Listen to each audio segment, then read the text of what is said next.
Good afternoon, everybody. We're going to go ahead and get started while people filter in from this really marvelous exhibit out here. I hope everyone had a chance to see it.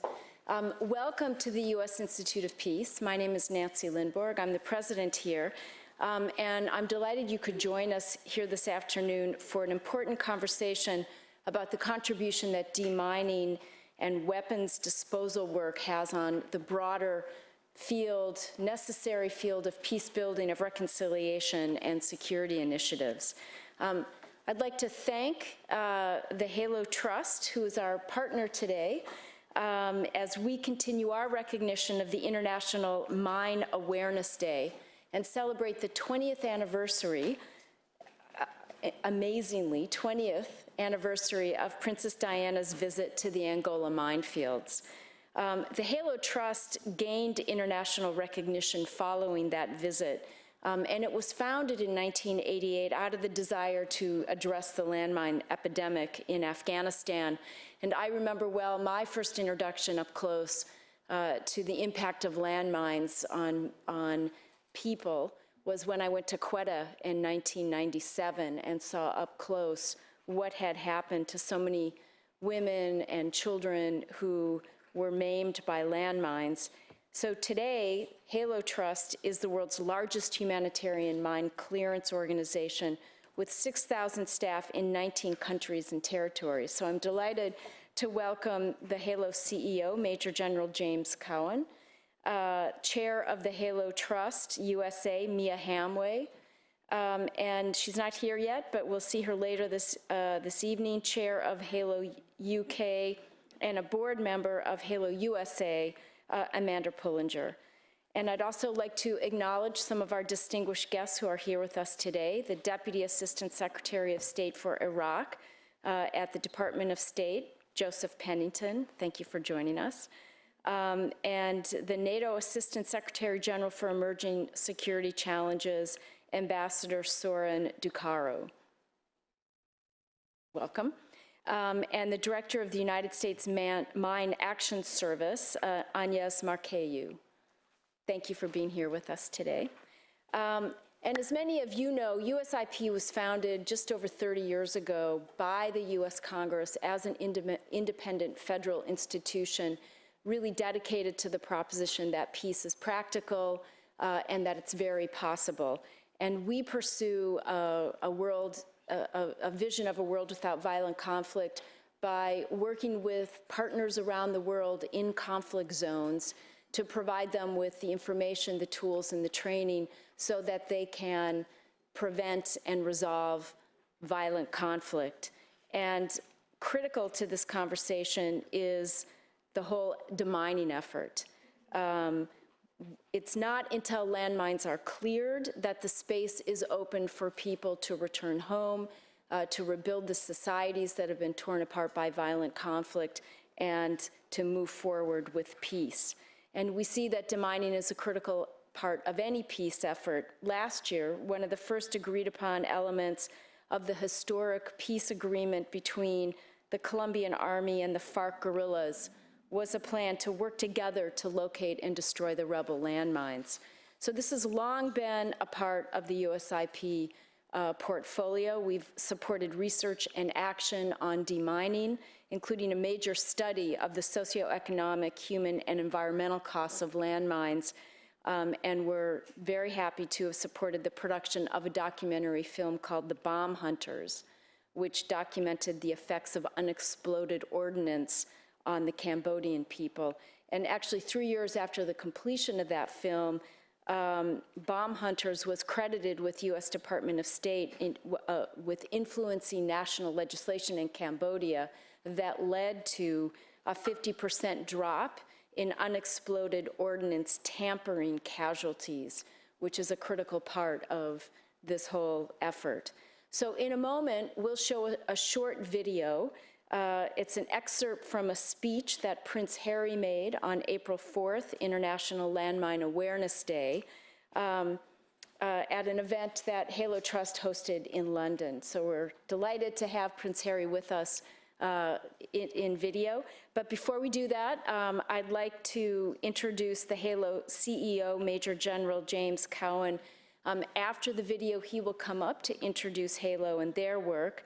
And as a career military officer, Major General Cowan understands the importance of dealing with the deadly debris of war, and he's had a long and distinguished career, beginning with his joining the Black Watch in 1986, where he served in Berlin, Northern Ireland, Zimbabwe, Lesotho, and Hong Kong.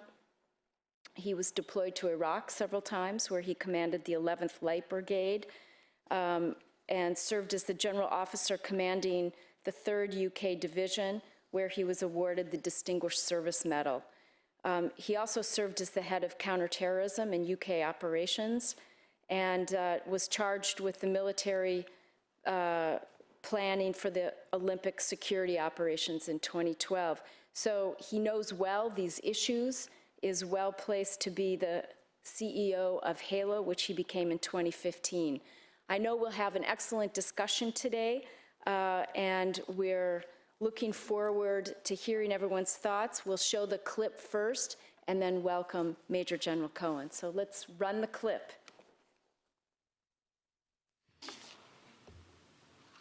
20 years ago, in the last months,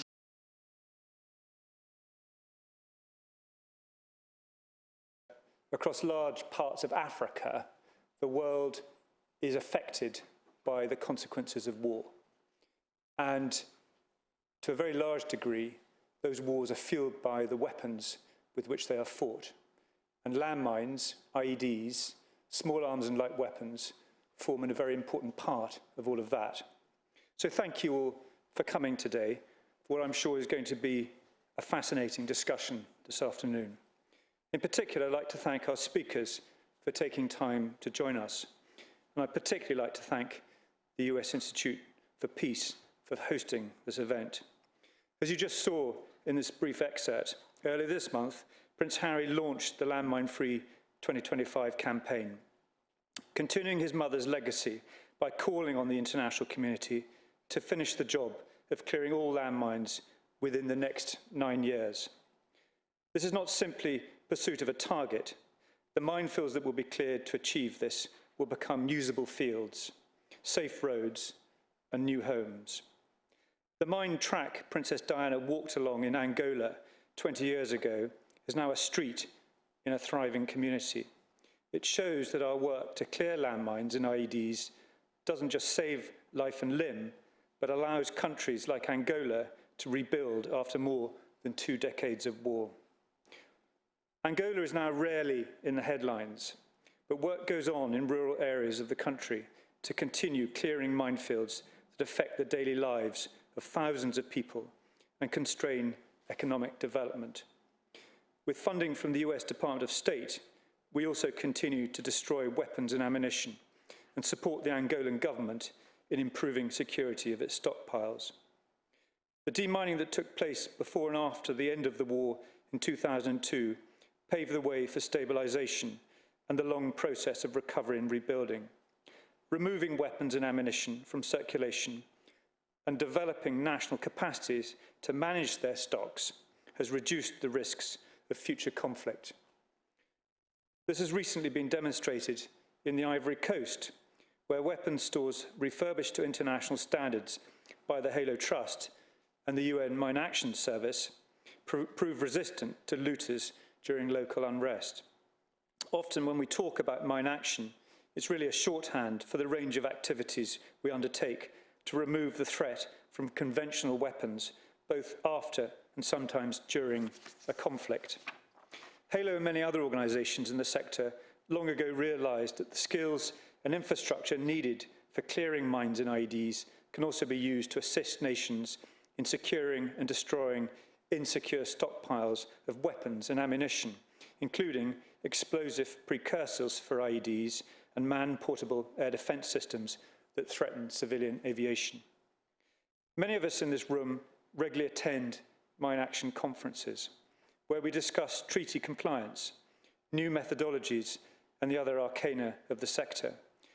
I hope that today we can broaden that discussion to think deeply about how mine action can support long-term stabilisation and peace building in post-conflict communities. And I would encourage you all to share your thoughts. So thank you very much. And it now remains my duty simply to introduce the first panel. Joseph Pennington is the Deputy Assistant Secretary of State for Iraq. Ambassador Sorin Dukaru is the Assistant Secretary General for Emerging Security Challenges in NATO. Daniel Avila is the Deputy Chief of Mission of the Embassy of Colombia and was formerly head of the Demining Authority in Colombia. And Dr. Ken Rutherford is the Director of the Center for International Stabilization and Recovery at James Madison University.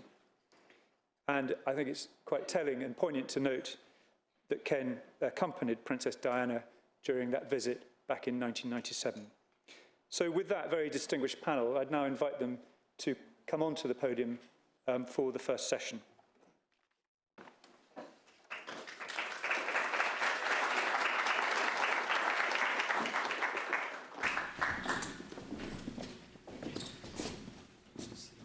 And anywhere you'd like to sit, Catherine.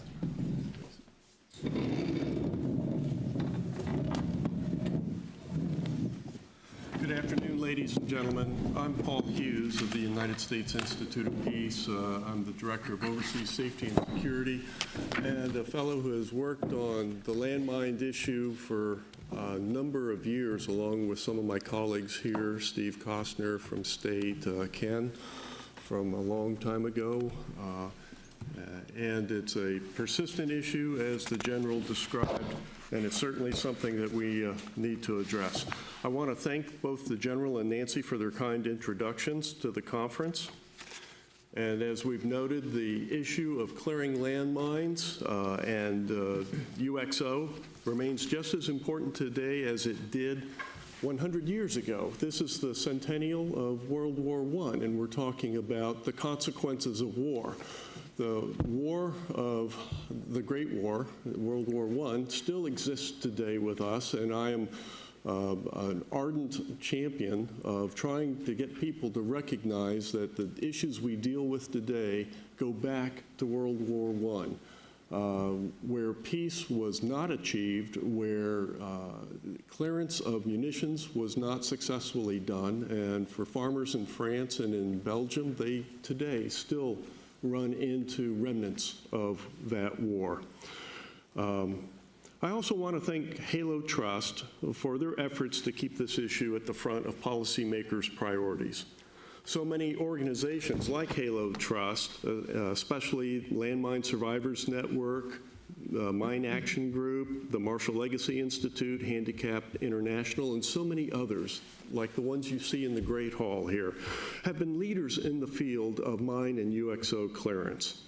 In addition to identifying and clearing mines and UXO, these organizations have also pioneered education initiatives aimed at non-combatants, especially children, to help them understand the dangers of munitions that they find in the field. The simple adage, if you didn't drop it, don't touch it, still applies, and it has made a difference around the world, but there's much more that needs to be done.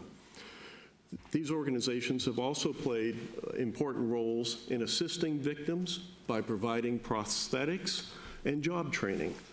Supported by many others, including the Department of State, demining organizations deserve our collective thanks for their efforts to help stabilize fragile countries and make space for them so that they can learn to become more resilient. Fragile states, typically characterized by a breakdown of the social contract between people and the government they serve, and also a lack of political legitimacy and resilience in their institutions, find themselves unable to sustain any sense of stability within their lands. And that results in growing numbers of internally displaced peoples, IDPs, refugees, armed militias, and transnational crime. Many of them have suffered, such as Afghanistan, South Sudan, many other countries, from the long-term effects of landmines and UXO, which have only exacerbated their troubles and prevented the return of those IDPs, prevented the cultivation of land, prevented the reestablishment of stability. And I'm just going to show you a report that was recently done, the Fragility Study Group, which was a group of 3 organizations, the Center for New American Security, the Carnegie Endowment for International Peace, and USIP, to study the issue of fragility. A very insightful report. You can find it upstairs in the atrium level on the publications desk if you want one. This is also on the USIP website. To help us better understand this relationship between fragile states and the broad scope of demining activities and how that could help them build resiliency, we have our 4 experts that will kick off our first panel of the day. And all of them have been introduced, so I will not repeat that, but you can find their bios in your program. So I'm going to ask them a few questions, give them some time for their own individual remarks, and then we will open the floor up to you, our audience, probably the most important people in Washington, D.C. today, for your thoughts and your questions. There is one other report I would also like to showcase, if you have not received this yet, the State Department's annual report to walk the earth in safety. And we have copies of those available out in the Great Hall for you as well. So I'm going to begin with our esteemed colleague from NATO, Ambassador Dukaru, and I'll begin with you, sir. You have a lengthy experience with NATO and the emerging security challenges NATO has confronted over the last 15 or so years. NATO has been committed to out-of-area operations now for quite some time, and additionally, with a resurgent Russia and its continued use of mine warfare, just as we witnessed in occupied Ukraine yesterday when an OSCE member was killed by a landmine. What are the emerging security challenges that you have seen from your years of working on these issues, developing that will utilize mines and IEDs in ways that we haven't seen before? Over to you, sir. Well, thank you. Thank you very much for the opportunity to address this distinguished conference. And let me jump directly to the answer of your question. Addressing the emerging challenges has been at the heart of NATO's transformation for about a decade, although this division per se has been established in 2007 when the Allies were negotiating the strategic concept of the Lisbon summit.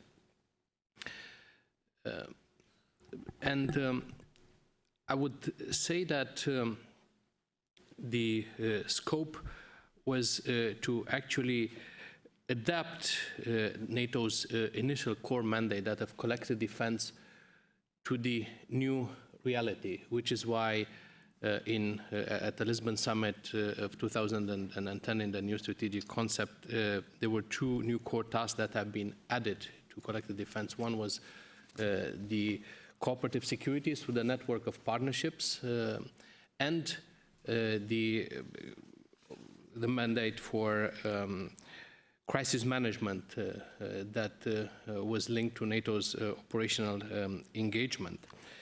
I think what's important to highlight that the process of evolution has continued. Today, we operate under, I would say, 2 main policy guidelines. One is the one linked to the core business of deterrence and defense, but the other one is the projecting stability mandate that we have received from the last summit in Warsaw. And aspects like demining, with all its ramifications, have a huge, I would say, relevance in this context. I think we realized that we are living in a period where it's actually more important and more efficient to be able to act in a stabilizing manner, while I would say the threat landscape is defined as a lot of, let's say, insecurity noise, sometimes below the threshold of warfare and hot conflict, but not definitely above what would be the ideal peace. Some argue we are in a kind of constant hybrid warfare scenario. I also heard the more optimistic who speak about the kind of hybrid peace rather than hybrid warfare. But it's this mix of highly unconventional threats that kind of blend also with the conventional ones in this hybrid mix. The key aspects that we're focusing, I would say, is the fight against terrorism. And by the way, our engagement especially in training and equipping our partner nations for aspects like demining or counter-improvised explosive devices detection, clearance, and so on. And I will give also some figures to give a sense of our engagement. This is very much at the core of what we're doing. Yes, NATO is contributing also to the counter-ISIL coalition, from providing airwax or alliance ground surveillance data to the contribution of each single ally in this. But I think where we find that we can bring a lot of expertise is in training the trainers in our partner countries. And it's the expertise that we unfortunately gathered in the huge operational engagement, especially in Afghanistan, but also in the other operational theaters. That has been amplified also through the creation of a number of centers of excellence that are linked to this issue. I would say that somehow we have 4 centers of excellence that are linked with counterterrorism. First is the original one in Ankara that deals with counterterrorism in a broad and comprehensive sense, but there is another center of excellence in Madrid focusing on counter-IED training and disposal, an explosive ordnance center of excellence in the Slovak Republic, and also joint CBRN center of excellence in the Czech Republic that addresses the danger of chemical IEDs, for example. So counterterrorism in the sense of empowering our partners to address this issue at the source and also being engaged with them in a long term is one of the key issues. There are others. I would say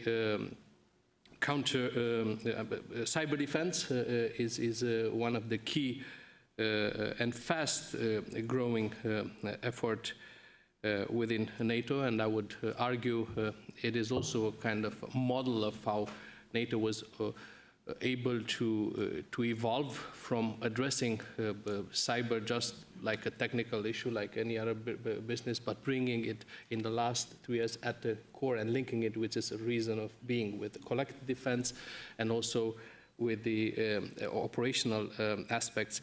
The aspects of impact of new technologies upon security, WND, non-proliferation, and so on and so forth. We also benefit from 2 programs that are managed by this division. One is called the Defense Against Terrorism Program of Work, and it's aimed to bring more capability, state-of-the-art capability for allies to fight terrorism. The other one is the Science for Peace and Security program, which is a partnership program where we can engage directly with our partners in training, in bringing the state-of-the-art technologies and so on. And before ending, just let me give you a sense of our engagement. The track record in post-conflict demining of NATO is quite, I would say, substantive. We've been working with partners ranging from Ukraine to Afghanistan, from Georgia to Egypt. And I also have some figures from our database. The Alliance has helped destroy more than 5 million anti-personnel landmines, as well as over 600,000 pieces of unexploded ordnance. And we've been able to train thousands of experts in explosives ordnance disposal and counter-IED techniques. I was prepared to give some, and maybe I can do it in the next questions, give some examples of how we engage with a couple of key partner nations such as Iraq, or Egypt or Ukraine. I even had some slides and videos, but when you think it's a good moment, I can go in more detail because they're very, very, I would say, interesting and important engagements. Yeah, that's very helpful for us to understand what the world's most successful defense alliance has been doing during this era of what I would call violent peace, as you said, below the threshold of interstate war and more intrastate. With that, I'd like to turn to Joe Pennington. You have served in Iraq. You have seen how fragile a state can become, and you've seen the impact of the ISIL occupation on Iraqi cities and towns with their massive numbers of IDPs that they have emplaced. Those IDPs have inhibited the return of Iraqi citizens to their hometowns. We see major transportation routes, oil fields, and the urban areas have all been affected. So from your experience, what have you seen that would help return IDPs during a time when we still don't have a peace? It's an ongoing conflict. And what policy or organizational challenges have you detected from your various vantage points? Thanks, Paul. Thank you very much, first of all, to USIP for inviting me to participate in this important discussion. And thanks to USIP also for its tremendous efforts in Iraq as part of the Iraqi government's efforts to achieve reconciliation and stabilization in the country. And thank you to HALO Trust for organizing with USIP this important event. HALO Trust is an organization I know well because I was in Armenia and saw the great work that you were doing there in terms of demining related to the Nagorno-Karabakh conflict. So thank you. Iraq, I believe, has the largest concentration of complex explosive hazards in the world. And that gives you a sort of the macro sense of the challenge. But what I wanted to convey today, I think, is the way that the challenge of demining in Iraq has evolved, sort of pre-ISIS and post-ISIS. When I arrived, I was the U.S. Consul General in Erbil from 2013 to 2015.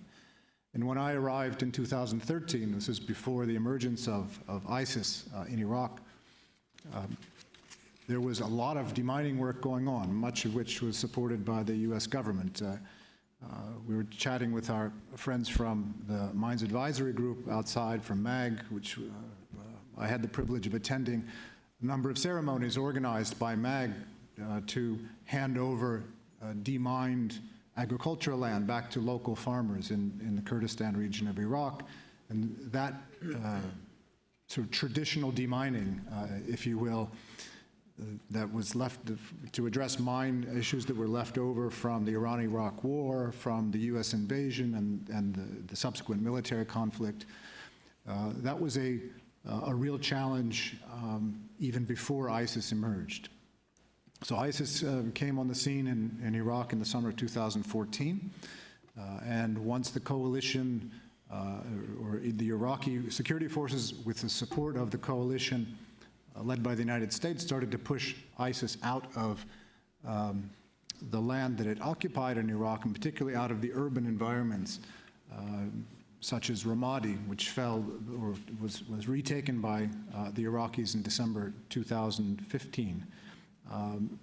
The scope of what I would call the new demining problem became painfully obvious. What we found was that in places like Ramadi, where during the course of the fight, almost all civilians left the city of maybe 400,000 or 500,000 people. And so the only people left in the city as the battle unfolded were ISIS militants fighting against the Iraqis. And so when they were defeated, and Iraqi security forces managed to get into the city center, what they found was that every single building, every single piece of infrastructure, every water pumping station, every electrical substation was not only contaminated with explosive devices, booby traps, or mines, but with multiple examples of such. And so even to demine one particular facility or one particular building would take many, many days. And so this was something that was, I think, not anticipated in the planning for stabilization in the post-liberation environment, and particularly in the urban environment. It was not budgeted for, frankly, and so we and our partners had to develop an approach and a capability and a funding mechanism for supporting the demining of those urban environments that would allow the displaced families, and we're talking about hundreds of thousands of people in many cases, and more than 3 million across all of Iraq, to allow those families to return to their homes, to reestablish basic services such as water, electricity, some semblance of economic life that would enable those communities to flourish. And so the United States government partnered with a private U.S. company called Janus Global, which has been on the ground in Anbar and Nineveh, which is the province of Mosul, for more than a year now, working on decontaminating these urban environments. And although the work is painstakingly slow, it is also achieving results on the ground. So now you see a situation in Ramadi, which was the most heavily mined of all of the urban areas that have been liberated, which now has more than 200,000 residents have returned. The town of Fallujah, which was liberated subsequent to Ramadi, has more than 90% of its residents have returned. It was not as heavily mined as Ramadi. Of course, the largest challenge of any of these urban environments is going to be Mosul, which is not yet safe and secure to allow the return of the introduction of our demining partners into that environment, but it will be quite soon. The United States has, just to give you a sense of the challenge that we face, the United States since 2003 has spent more than $330 million to fund demining efforts in Iraq, including a significant portion of that just in the past 18 months in the areas liberated from ISIS. There's also a UN effort through the UN Mine Action Service that is active in these areas as well, and it's not only decontamination, but also training of local communities and development of capacity, demining capacity in Iraq to enable the Iraqis to multiply the effects of demining efforts. Maybe I'll stop there and happy to make additional comments. Okay, thank you, Joe. So we're going to turn to a country now that has a glimmer of peace, Colombia. Sir, Mr. Avila, hopefully Colombia has reached a point in your history where we can see peace return after a very long insurgency with the FARC and ELN. You once led the long-term efforts of demining, and in doing so, you have helped contribute to setting the ground for increasing the stability of Colombia.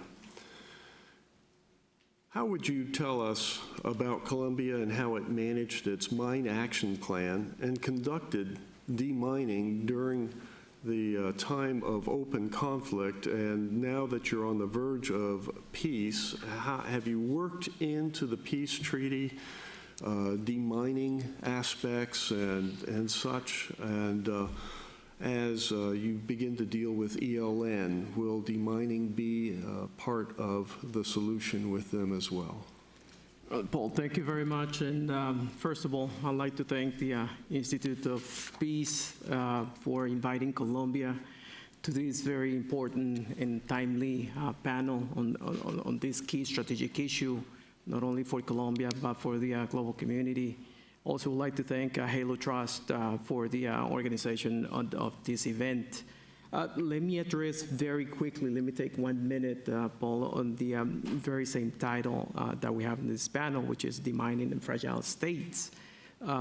Just to highlight the importance of the transformation of Colombia in the last 20 years. 20 years ago, maybe Colombia was considered a fragile state, a failed state, or near failed state due to the conflict that we were presented with FARC, with ELN, the high homicide rates that we had in the country. Cities like Medellin and Cali were considered to be perhaps one of the most violent cities in the region and in the world. And that's what characterized Colombia perhaps 2 decades ago. Then came Plan Colombia. Plan Colombia, an important initiative of the United States working together with Colombian governments under a bipartisan approach. We've been able to transform the country with the important results. So Colombia is no longer a fragile state. Colombia is a country that has transformed itself, thanks in part to the assistance and support of the United States and the international community in important issues such as these ones that we're discussing today, demining. And Plan Colombia contributing importantly to help build the national capacity in demining. So having said that on how Colombia has been able to transform, we now have a peace agreement in the country in which the Colombian government, led by President Santos, last November, were able to conclude and sign a peace agreement. Now, let me highlight the importance that demining has played on this process, negotiations, and agreement that we have today. I think at the beginning, demining was one of the key efforts that allow for confidence-building measures between the two different parts that were negotiating the agreement.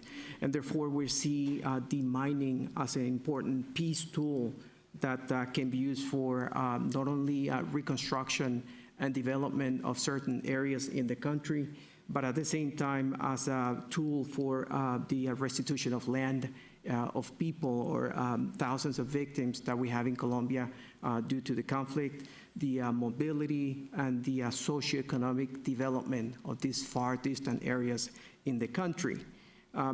You're asking about the how we had the situation before during the conflict and how is the current situation now that we have a peace agreement. I think there is a strategic importance and difference in what we had before and what we have now. Before, it was very difficult to reach certain areas of the country, not only because of the geography of the country in itself, but because of the security in the conflict in itself. So the areas that we had available due to security reasons were very limited. They were not accessible, and it was in the framework of that conflict that we had with FARC and ELN. Now that we have a peace agreement in which we have this historic opportunity to implement, and one of the important issues that we're implementing is demining, now we have access to those areas that previously were difficult to have access because of the security situations. So now we're working with several FARC members, and that's part of the development of the agreement that we have on how to build this national capacity and how this special program that we're working with FARC members as part of the reincorporation or reintegration of FARC members into society by the way of doing demining, and obviously that will have special consequences at the same time. Colombia continues to build its national capacity twofold. First of all, our national governmental capacity. And President Santos has been very clear in highlighting the capacity that we now have. Close to 5,000 men from the Army, in which obviously we started initially with 9 units almost 7 years ago, and now we have more than 5,000 men in which we are being trained and provided the information and training that's needed for that. And at the same time, we have the presence of 9 civilian organizations. Of those 9, 7 have been accredited in Colombia.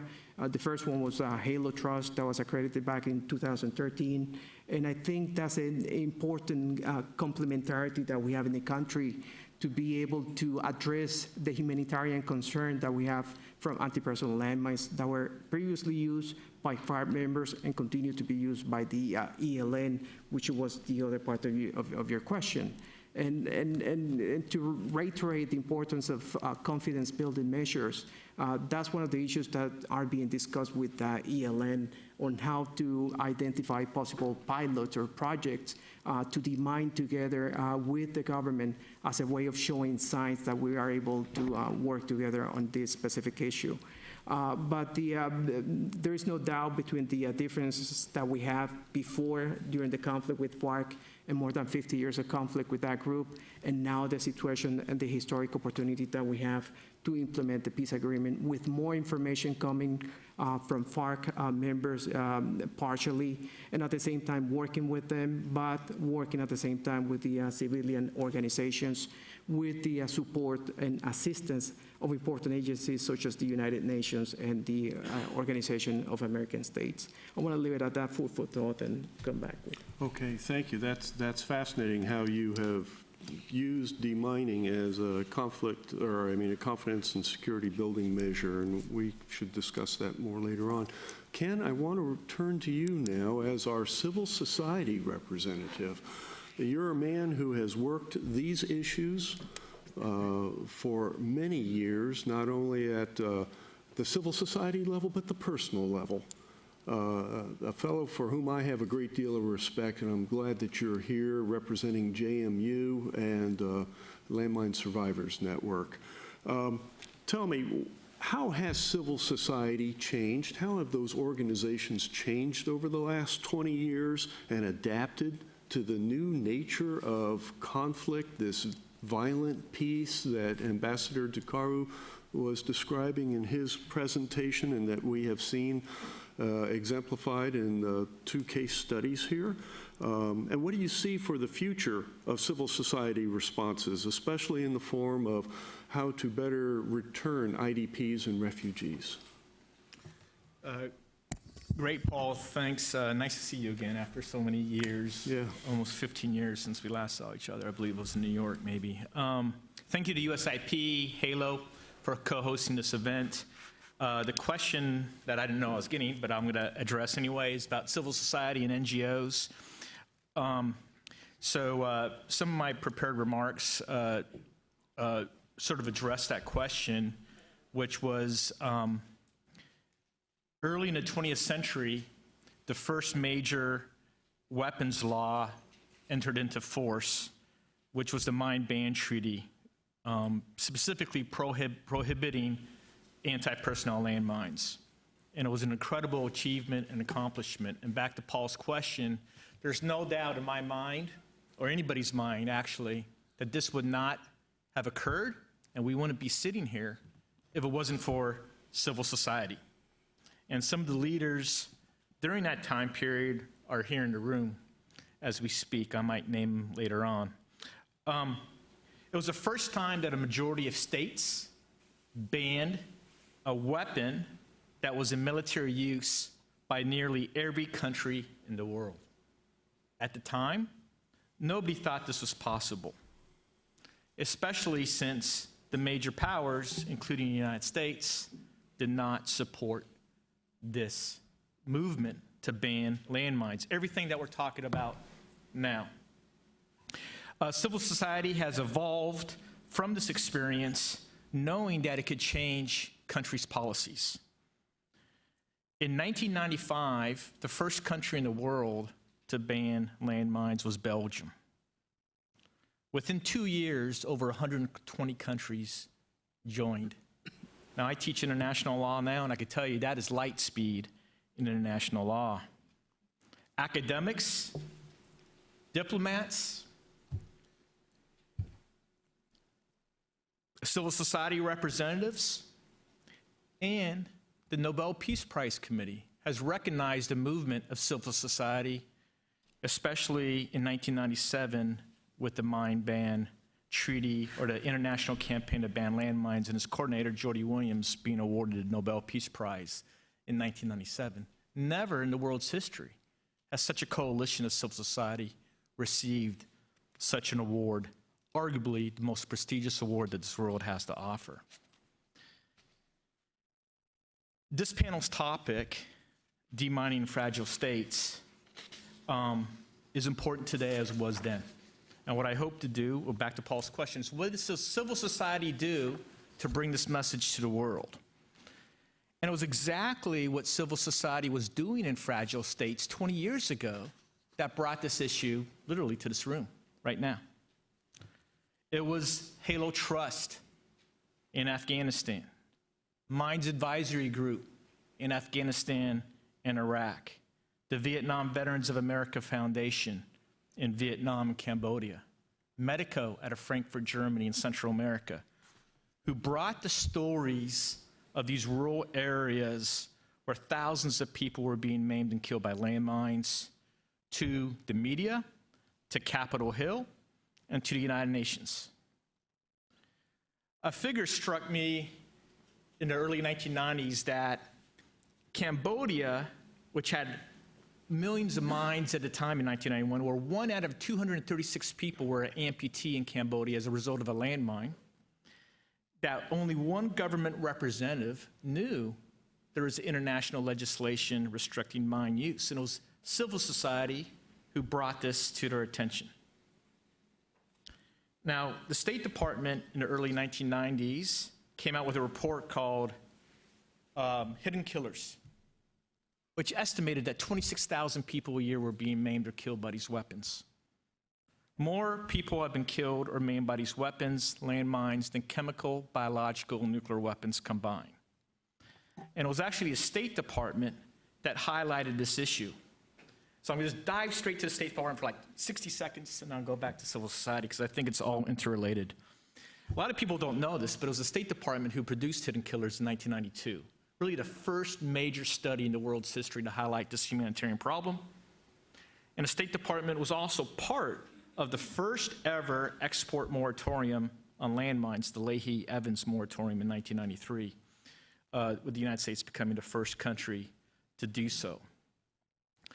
Now, MAG, HALO Trust, Legacies of War, Marshall Legacy, many of the NGOs in this room are combating this problem on a daily basis. And there's nobody more at the forefront than UNMAS, for example, who's also represented in this room, trying to make this world safe from the landmines that were banned 20 years ago. Now, on the fragile state front and civil society, why are we here? What happened? And my belief, after almost 20 years in this field, is fragile states and civil society. How can you repatriate Afghan refugees in Pakistan, which is the largest refugee population at the time, to Afghanistan when they're getting blown up by the thousands? MAG was there, HALO Trust was there. I think it was the first United Nations program for mine action was in Afghanistan, 1988, 89, 90. 2 years later, 1992, we're repatriating thousands of refugees from Thailand to Cambodia after the peace agreement in 1992. They're getting blown up. The United Nations decided we cannot do this. We're committing murder. How can we repatriate refugees to Cambodia when the vehicles are being blown up and we can't even hold elections?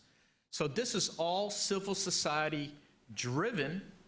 And at the time, many of us believed that this could not happen. There was a study in 1995 that 28 to 87% of households in 4 countries, Afghanistan, Bosnia, Cambodia, Mozambique, could not conduct their daily lives because of landmines. And if landmines were removed, MAG, HALO, the other heroes in the room, Marshall Legacy Institute, UNMAS, ag production would increase without mines in Afghanistan by almost 200%, Bosnia by 11%, Cambodia by 35%, and Mozambique by 6%. So civil society has changed how we behave towards landmines, but as you heard Prince Harry in the video that opened up, victims are at a 10-year high. We're going through the rabbit hole in Alice in Wonderland if we think that this problem is in our rearview mirror. It's rising again. And that's why the events in London on April 4th that HALO Trust and MAG co-hosted with Prince Harry was so significant. For the first time since 1997, there's been a time marker on how to make the world mine-free, and that's what we need. That speech was seminal. Landmine use is changing in rapid and predictable ways. It is increasingly difficult to protect civilians, as you heard from this table. We, meaning the global society, civil society, we're at risk of losing our normative voice if we don't keep talking about this, and that's why this event at USIP is so important. We're at a profound moment, and back to the question, civil society is going to be instrumental in delivering a more peaceful world with the support of the United Nations, the US State Department, at the forefront of this issue. This issue is not going away, and we'll probably begin meeting here 20 years from now talking about this issue. But there's no doubt that the evolution of civil society from being outside the room to being inside the room is the major change. Okay, thank you very much. So before we open it up to the floor, I'm going to let you all start to collect your thoughts for the lots of questions you're going to ask. I'm going to turn back to Ambassador Dukaru and the emerging threats perspective. One of the things that terrifies urban people is the notion of a weapon of mass destruction. And you had mentioned earlier some insights regarding chemical weapons. You have a center of excellence that focuses on that. What is the likelihood that you see for the emergence, and I suppose it's just inevitable, of a chemically based IED?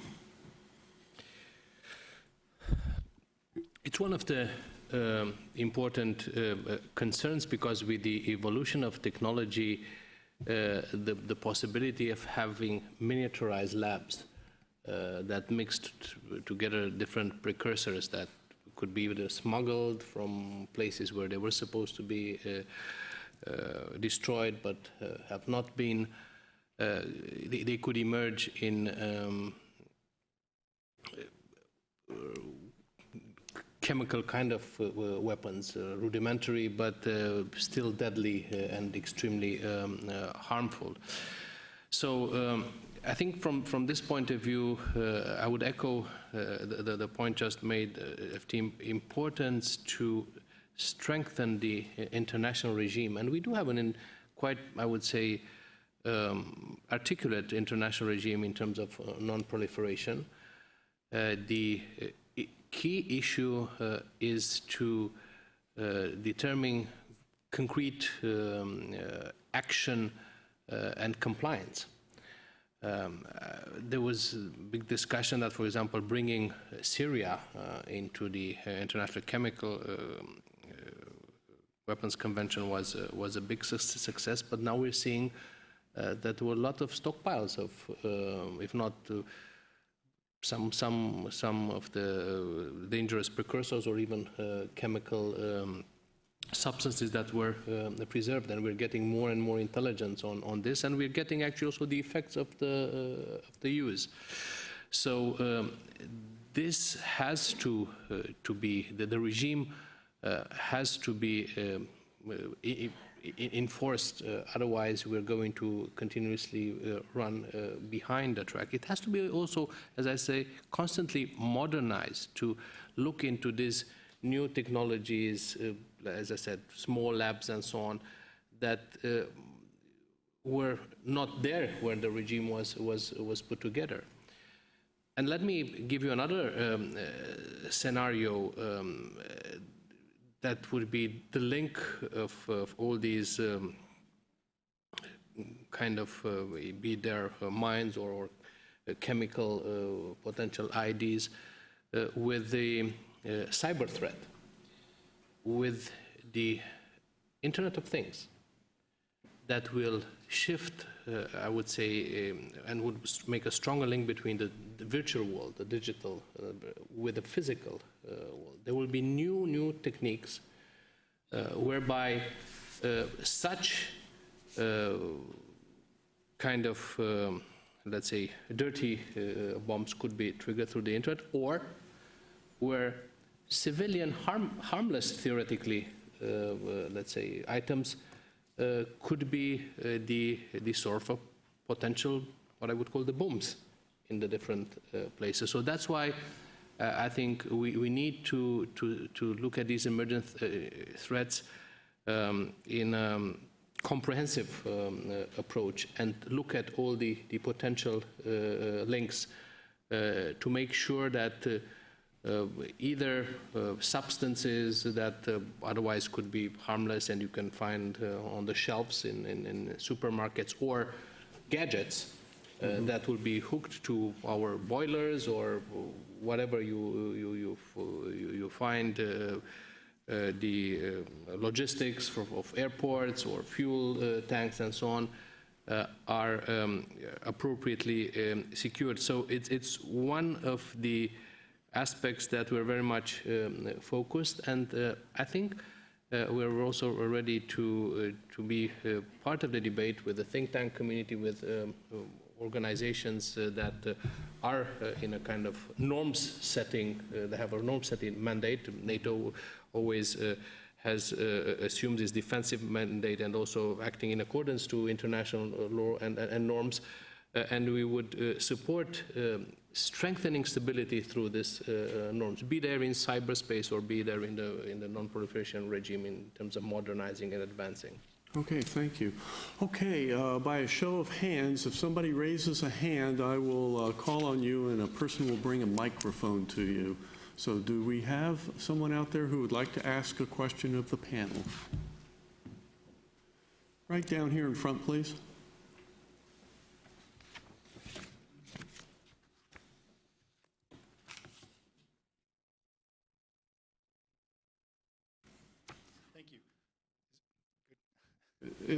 Are the mics on? Yes. Okay. Good afternoon. My name is Rodney Robin with the Department of State Office of Weapons Removal and Abatement. And listening to your presentations, thank you for that.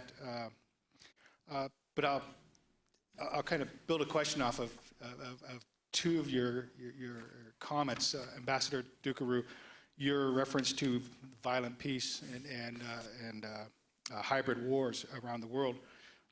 And then leading into Ambassador Avila, your discussion, your description of the peace with the FARC and the ELN, and I believe integration of the same into your demining program, if I understood correctly.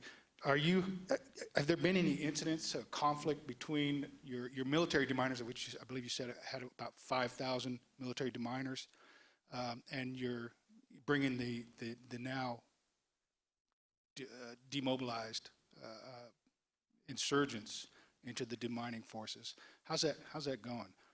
And I ask because Afghanistan, of course, experienced similar issues in reintegrating former Taliban insurgents and fighters, and HALO Trust had the lead on that. So they weren't without issues. So my question is to you, Ambassador. First. Oh, thank you. Thank you for the promotion. Not yet, Ambassador. And this game. Just make sure the pay office knows. But an important question is a historic opportunity for Colombia for the implementation of the peace agreement. And I think the peace agreement that we have been able to build for so many years now could serve as an experience for the international community, as an example on how to negotiate perhaps under certain different circumstances internationally. And one of the aspects I highlighted, obviously, demining and how humanitarian demining serve the purpose to build confidence between the parties and trying to identify projects or issues that could be worked on before engaging in the formal negotiations. This is something that's taking place with the ELN. And now that we have the peace agreement, obviously one of the key aspects is how do we work and provide opportunities for these FARC members and how do they reintegrate to society, to civilian life. So obviously one of the key issues is demining and how do you provide those opportunities. Currently the National Office for Mine Action in Colombia is working together with FARC. Previously, they have worked together on that pilot project in El Orejón in one of the states or departments of Colombia, and it worked out really well with important results. Now what we're trying to do is how do you train the trainers within FARC members so they are able to replicate this information to approximately 200 initially. We would expect to get to 1,000 members of FARC that will be able to be trained with all the proper procedures and be able to go out in the field and be able to do technical surveys, non-technical surveys, the whole issue, the whole process of humanitarian demining. We think it has challenges, and I think it's important for communities to work with them, to explain to them that this is one of the measures that we're trying to work on for no repetition, truth, and reconciliation, which is important, that we need to highlight. So I think it's going to take some time, and what we're trying to do is build the national capacity, but at the same time providing these opportunities for these FARC members that are trying to reintegrate to civilian society. As you know quite well, from that formula, DR perhaps is the most difficult aspect of the whole formula. So I think it provides a special and good opportunity to work with them. We will continue to do so until we get the special training that they have. And if they're not going to be working in the field on technical surveys or non-technical, I think the provision of information will be key for the rest of the brigade that we have established and the organizations, civilian organizations that are working on the field. So I think it's an historic opportunity that we're trying to utilize. Thank you. Okay. Right over here, please.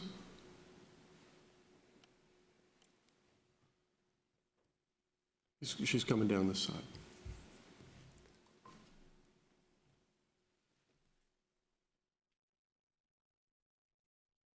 Hi, good afternoon. I'm Jeff Abramson. I manage the landmine monitor for the International Campaign to Ban Landmines.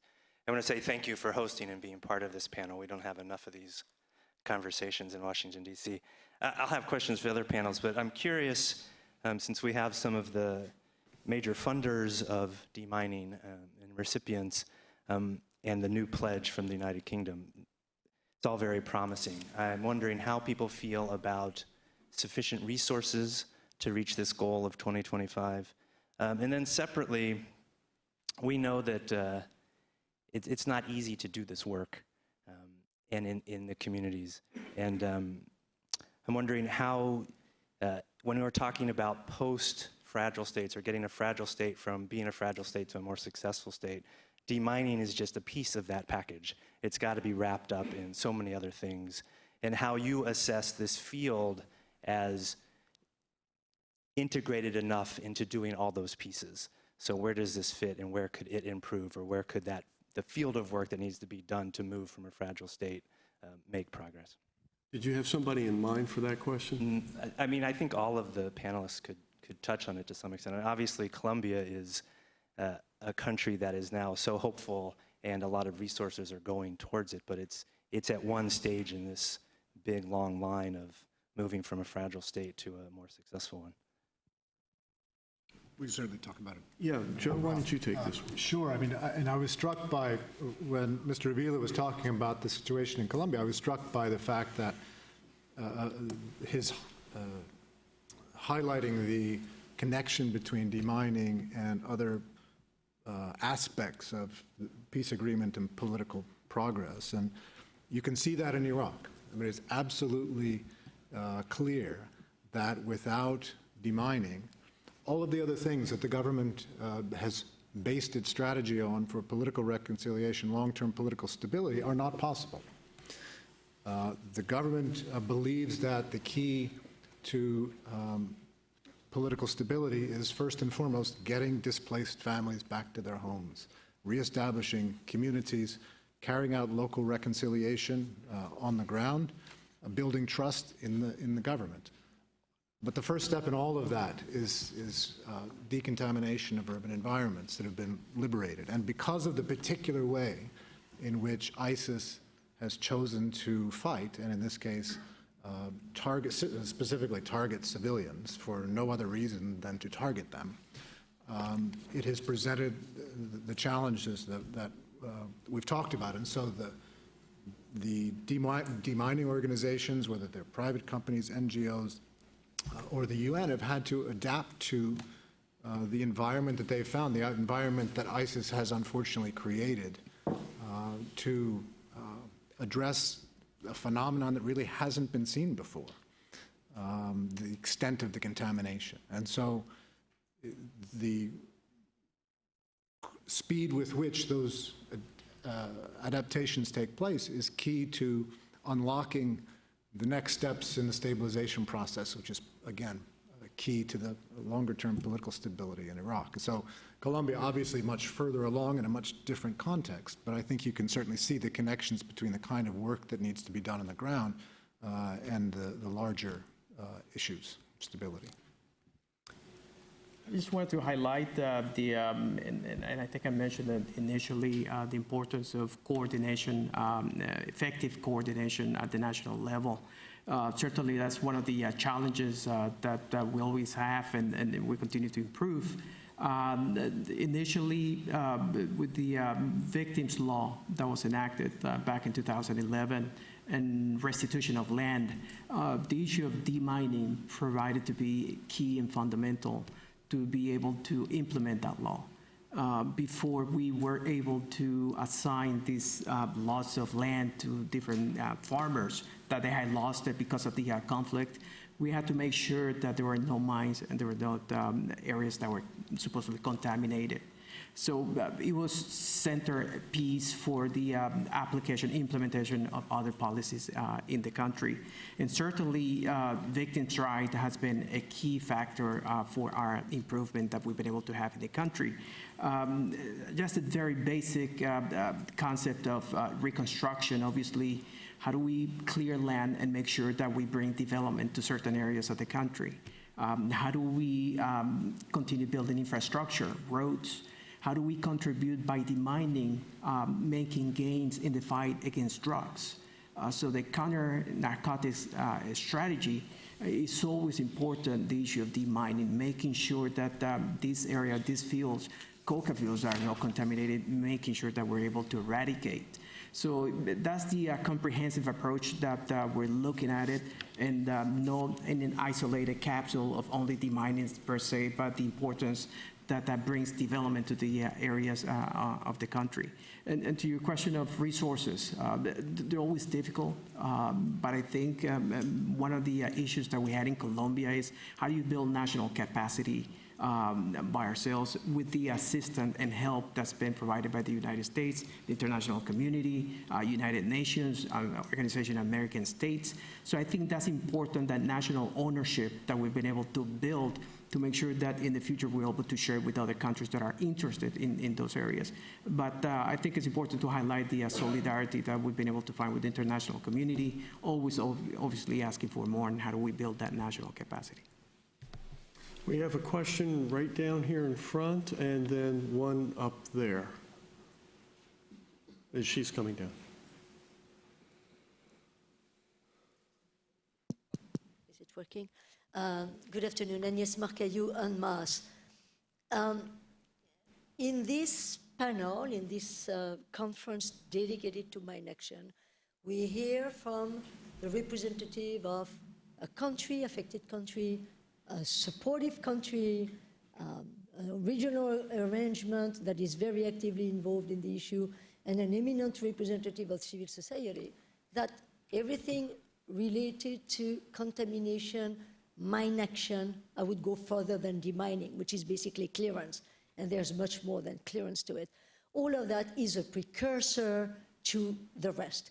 It's a sine qua non condition for the return of people, for stabilization, for the delivery of humanitarian assistance. It's really the first thing you do before you blow up in trying to help somebody else.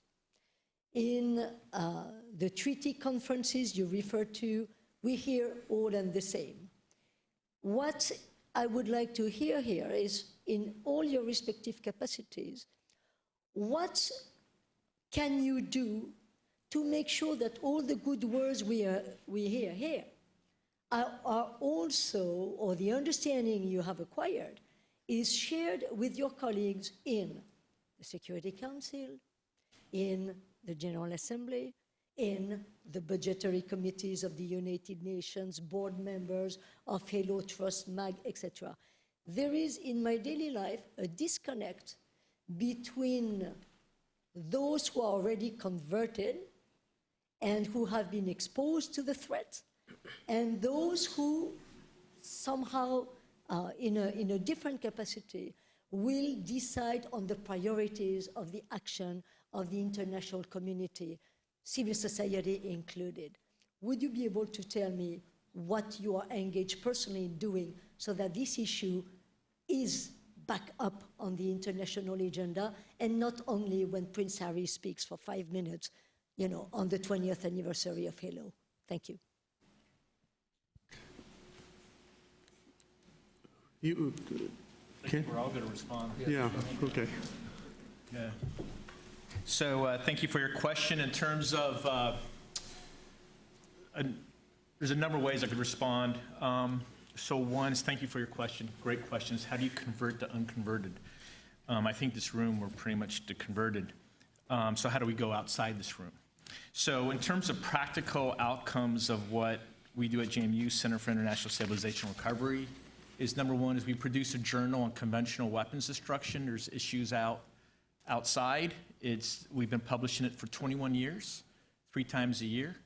It's funded by Weapons Removal and Abatement at State Department, and the R&D section is funded by the Department of Defense Unexplored Center of Excellence. So we've been doing that for 21 years. It's the longest running publication on landmines in the world, and it's all available on the web.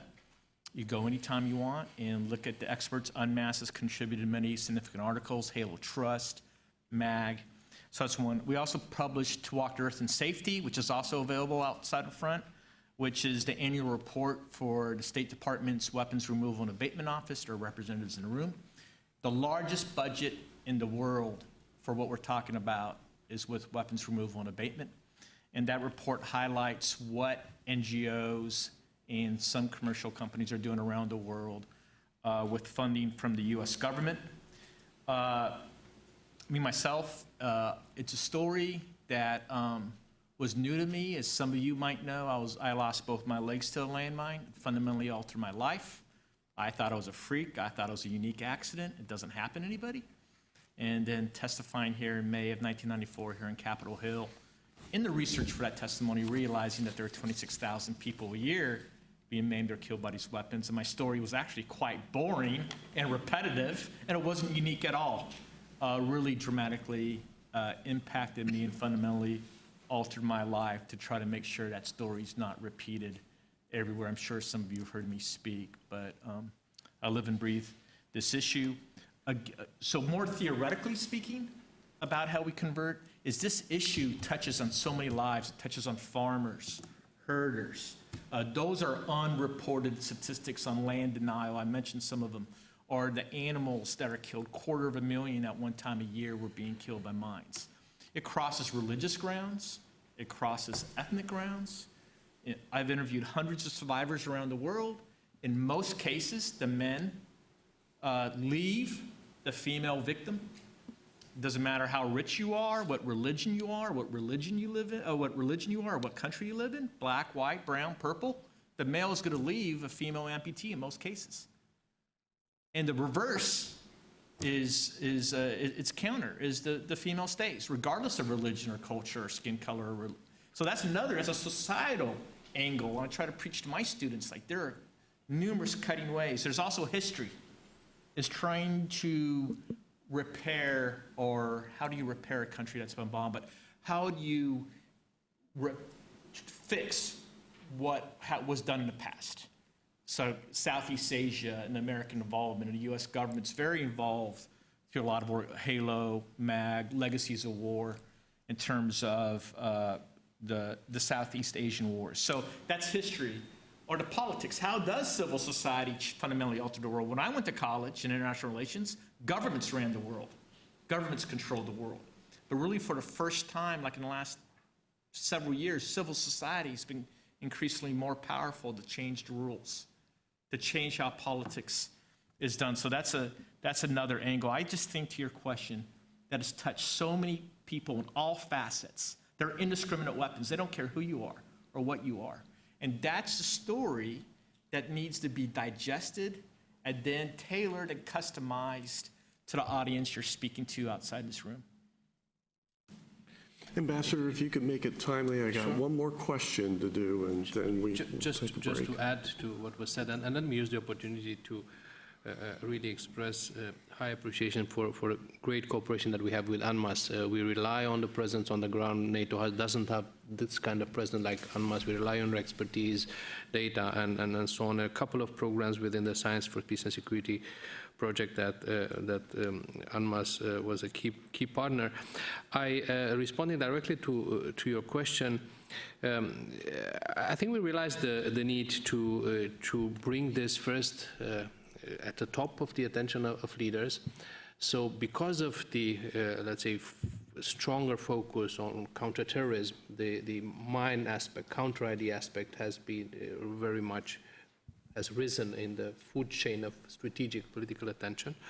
You will see the discussions now at ministerials, at also agendas of summits, and the point is that these leaders will bring this with them in the UN framework. Another thing is that for the first time, it was a year and a half ago, that I had the chance to brief the Counterterrorist Committee within the Security Council. It was under the Lithuanian chairmanship of the CTC. And that was really useful and interesting and quite constructive, I would say.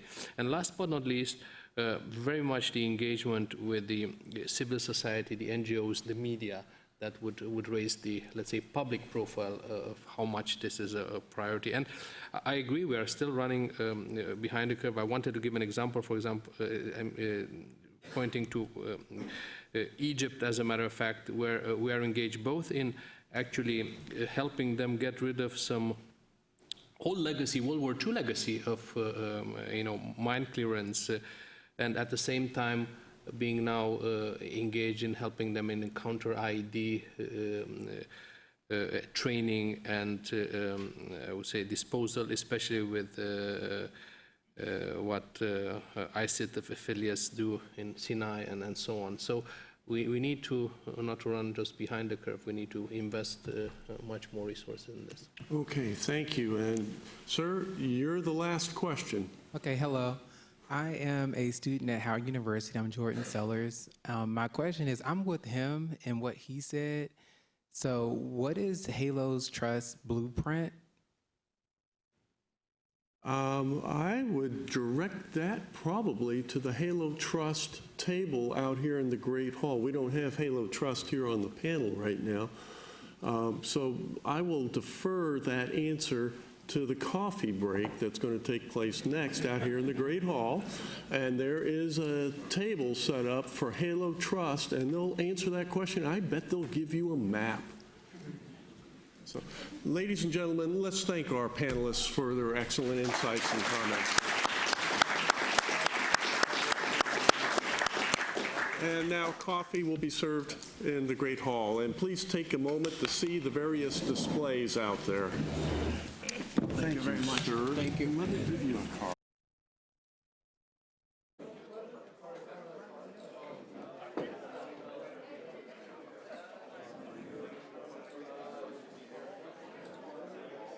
And it's my honor to host and moderate this distinguished panel.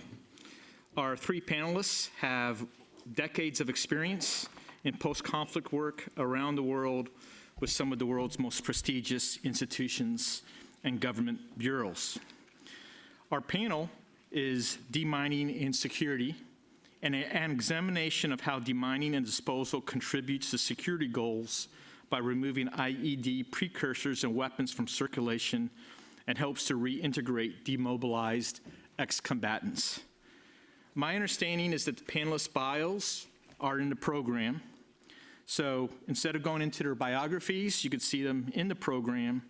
And in the interest of time, would like to introduce them, their titles, their organizations, and offer each a few questions to consider in their response.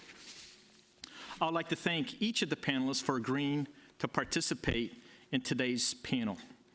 As you know, this problem continues to remain a challenge for peace builders and civilian communities throughout the world, during a time when both the nature of war and its technology are changing more rapidly than we can keep up with our own changes in our prevention and mitigation efforts. With that in mind, I'd like to introduce our panelists and offer some questions. And I'll go in order of the program that I received. Jerry Gilbert, Office of Removal and Abatement of the U.S. State Department. Angus Markellu, Director of the UN Mine Action Service, otherwise more famously known as UNMAS, and Ginny Bovar, Senior Advisor, U.S. Institute of Peace. So we'll go in order, but I'd like to each offer some questions. So Jerry, you're first on the agenda, and if you don't mind going first. Okay. So Jerry is with the Weapons Removal and Abatement Office, and as you heard earlier, from me actually, the largest budget in the world for conventional weapons destruction is out of the bureau that Jerry is part of. Jerry, what are your country's, meaning the United States' strategic goals related to addressing the hazards of IED contamination? Do you project your country's funding of IED clearance programs to increase or decrease in the coming year? Okay. And how does your country distribute funding to implementing partners for removing IED precursors and weapons from circulation and helps to reintegrate demobilized ex-combatants? The floor is yours. All right. I'll try to address those simple and easy questions in the time I have available. Thank you, Ken. It's really a pleasure to be here today. And I'd like to take just a moment to reflect on the title of this panel, Demining and Security, an examination of how demining and disposal contributes to security goals. Because I think it really highlights a critical dimension of humanitarian mine action that, in my view, does not get nearly enough attention or recognition today. Is humanitarian mine action about humanitarian goals? Absolutely. But it's also much, much more than a purely humanitarian activity. Rather, when demining and related activities are plugged into broader foreign policy priorities, it can be a key tool to advance crucial national security goals. First off, it might be helpful to explain a little bit about what I mean when I say demining. We're not just talking about removing manufactured landmines from the ground, but we're talking about everything else that goes along with that, including removal of IEDs, unexploded ordnance, and other explosive remnants of war that are left behind after combatants move on. The United States is fortunate in that our demining assistance is part of a broader conventional weapons destruction program. The Conventional Weapons Destruction Program is meant to enhance civilian security and has two tools in its toolbox to advance that aim. Not only does it include those humanitarian demining programs, but it also works to reduce the threats associated with stockpiles of at-risk small arms, light weapons, and conventional ammunition. Stockpiles of excess small arms and light weapons pose obvious security-related threats. Terrorists, insurgents, and criminals exploit poorly secured munitions to fuel instability and violence that imperil critical U.S. security interests. Where poorly secured stockpiles include man-portable air defense systems, also known by their acronym MANPADS, the consequences of theft or loss could have wide-ranging, catastrophic outcomes. Further, poorly maintained stockpiles may explode without notice, devastating nearby civilian populations. Conventional weapons destruction programs assist partner countries around the world with destroying their excess, unstable, and at-risk munitions, including MANPADS, improving physical security at munition storage facilities, and bringing stockpile management practices into line with international standards. Additionally, many conflict-afflicted countries are littered with abandoned caches of arms, ammunition, and IED precursors, caches that essentially are free for the taking. In places like Afghanistan, the Conventional Weapons Destruction Program is proud to partner with organizations like the HALO Trust on weapons and ammunition disposal teams that work with local communities to identify these caches and destroy them before they fall into the wrong hands. Having both demining and stockpile management and destruction components, the U.S. Conventional Weapons Destruction Program allows us to reduce the threats from improvised explosive devices from two different lines of attack simultaneously. Not only can we dispose of IEDs that have been left behind and threaten civilian populations, but we can also prevent key IED components, such as artillery shells or homemade explosive, from falling into the wrong hands to begin with. Today, dozens of countries remain littered with landmines, UXO, and IEDs, placing untold thousands at risk as they go about mundane, everyday tasks like farming, collecting clean water, or even playing. And the unfortunate reality is that large stockpiles of at-risk conventional weapons are far more common than we may care to think. The need for conventional weapons destruction assistance throughout the world greatly outstrips available resources.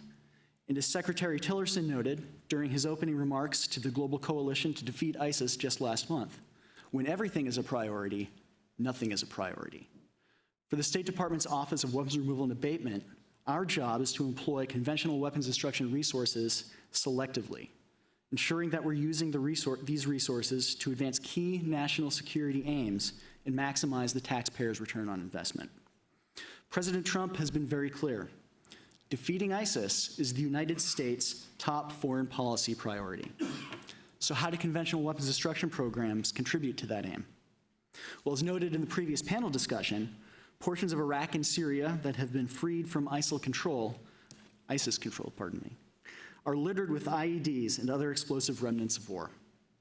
With many IEDs intentionally placed in areas to target returning refugees or IDPs and the civilian actors who would work to clear those devices, these explosive hazards are killing and maiming civilians while preventing key humanitarian actors from providing badly needed aid. Clearing IEDs and other explosive hazards, then, is a necessary prerequisite for a broader humanitarian response. Restoring key infrastructure, such as water, electricity, hospitals, and schools, helps to reestablish stability and regular order. It makes fragile societies a bit less fragile and helps ensure that once ISIS is pushed out, ISIS stays out. Given the key role that demining plays in stabilization efforts, clearing IEDs and other explosive hazards in post-ISIS areas has been a major focus for the Conventional Weapons Destruction Program for the past year plus. Clearing key infrastructure sites like those hospitals, schools, water, and power facilities has been a top priority for us. And indeed, just this past December, Congress appropriated an additional $77.5 million for post-ISIS stabilization clearance in Iraq, Syria, Libya, and Yemen. But beyond clearance, we're also working hard to prevent conventional arms and ammunition from falling into the hands of ISIS and other bad actors who would harm U.S. security interests and those of our allies. We've stood up new programs throughout Africa's Sahel and Maghreb regions to identify at-risk state-held stockpiles, destroy excess munitions, and help our partner countries to better secure those stockpiles that they do retain. We're expanding existing stockpile destruction and management programs in the Balkans and Africa Great Lakes region. We're continuing to invest in destruction of abandoned weapons caches in Afghanistan. And in the Western Hemisphere, we're exploring opportunities to prevent state-held stockpiles from falling into the hands of those who would take the threat of violence up to and across our very own border. Going forward, as we work to allocate limited resources to achieve maximum effect, we must first look to sync our conventional weapons destruction assistance with top foreign policy priorities. We must ensure that our programs directly serve key U.S. interests in a clear, demonstrable manner. Accordingly, clearing IEDs and explosive hazards in areas liberated from ISIL control, particularly in Iraq and Syria, is likely to remain a major focus of U.S. conventional weapons destruction assistance for at least the next year, if not longer.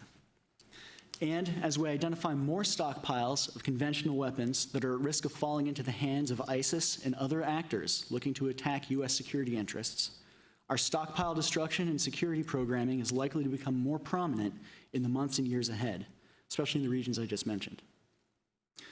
Continuing to strengthen U.S. government interagency partnerships also will be critical to advancing these goals. We're fortunate to enjoy strong working relationships with the Department of Defense, working closely with their Humanitarian Demining and Training Center at Fort Lee, the Night Vision and Electronic Sensors Directorate, which hosts the Humanitarian Demining and Research and Development Shop down at Fort Belvoir, the Office of the Secretary of Defense, and the various military officers and civilians assigned to demining portfolios at the Geographic Combatant Commands. Today, we're also working with the Defense Threat Reduction Agency to establish a joint assessment capacity, working with partner countries to identify stockpiles of conventional munitions that are at risk of winding up in the wrong hands, and then designing assistance programs to deal with that threat. We also enjoy excellent cooperation with a network of over 36 implementing partners around the globe, many of whom are represented here today. We execute our programs through an array of NGOs such as the HALO Trust, Mines Advisory Group, Norwegian People's Aid, Handicap International, and the Marshall Legacy Institute, just to name a few. Educational institutions such as James Madison's Center for International Stabilization and Recovery have been tremendous partners, as have international organizations, including the United Nations Mine Action Service, NATO, the Organization of American States, and the Organization for Security Cooperation in Europe. And we also work hand in hand with commercial contractors such as Janus Global Operations and Tetra Tech EC. Overall, U.S. conventional weapons destruction programs play a key role in advancing U.S. security interests.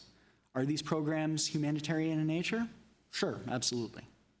But they're also much more than that. Conventional weapons destruction assistance isn't taking place in a vacuum. It's plugged into key foreign policy priorities, and it's playing a direct role in keeping American citizens and those of our allies safe, while it's clearing the way for stable, secure, and prosperous futures in countries that are key to long-term U.S. security interests. Thanks. Thank you, Jerry. Our next presenter is Director of the United Nations Mine Action Service, also known as UNMAS, Agnes Markeliu. Agnes, here are some questions for you to consider. What are in your opinion and UNMAS opinion, what is the most important issue currently facing removal of IED precursor and weapons from circulation and to help reintegrate demobilized ex-combatants? What is your approach to requests for support, and how does UNMAS initiate projects? And for those in the room, governments, NGOs, organizations, sponsors, how should those seeking partnership or support with or support for UNMAS approach you or your team to make the requests? Thank you. The floor is yours. Thank you very much, Ken. I don't know if I should thank you, actually, for all these questions. Thank you for having the United Nations participate in this event. You make me feel younger. That reminds me of my days back at university when I had to be smart off the cuff. It's been said, but I'm going to say it again. It's been 20 years that this issue has finally emerged. It's also been 20 years since the member states of the United Nations, the General Assembly of the United Nations, decided that it was also time, at that time when we were discussing landmines, to create a UN agency to deal with this issue. And this is how UNMAS was established. So we didn't have Prince Harry, we had Daniel Craig, but we started the celebration of the 20th anniversary of UNMAS in April. Since April, 4th of April, was declared by the General Assembly of the United Nations International Mine Awareness Day, which in the recent years has become International Mine Awareness Week. And one day we may not even need to have that. It should be a continuous dialogue. Most of you, I'm sure, don't know what UNMAS is about. So yes, it is the Mine Action Service of the United Nations. What does it mean? It means that somehow, listening to Jerry, I felt that we were the WRA of the United Nations, with everything it implies, the constraints and the opportunities. We are sitting at the junction of peacekeeping, we are integrated in peacekeeping operations. And there we are really working on together and together with the force, I would say. We prepare, we protect, we train, we advise, we assist. We are fully integrated, embedded in the corpus of the Blue Helmets, the military and the civilian side of peacekeeping.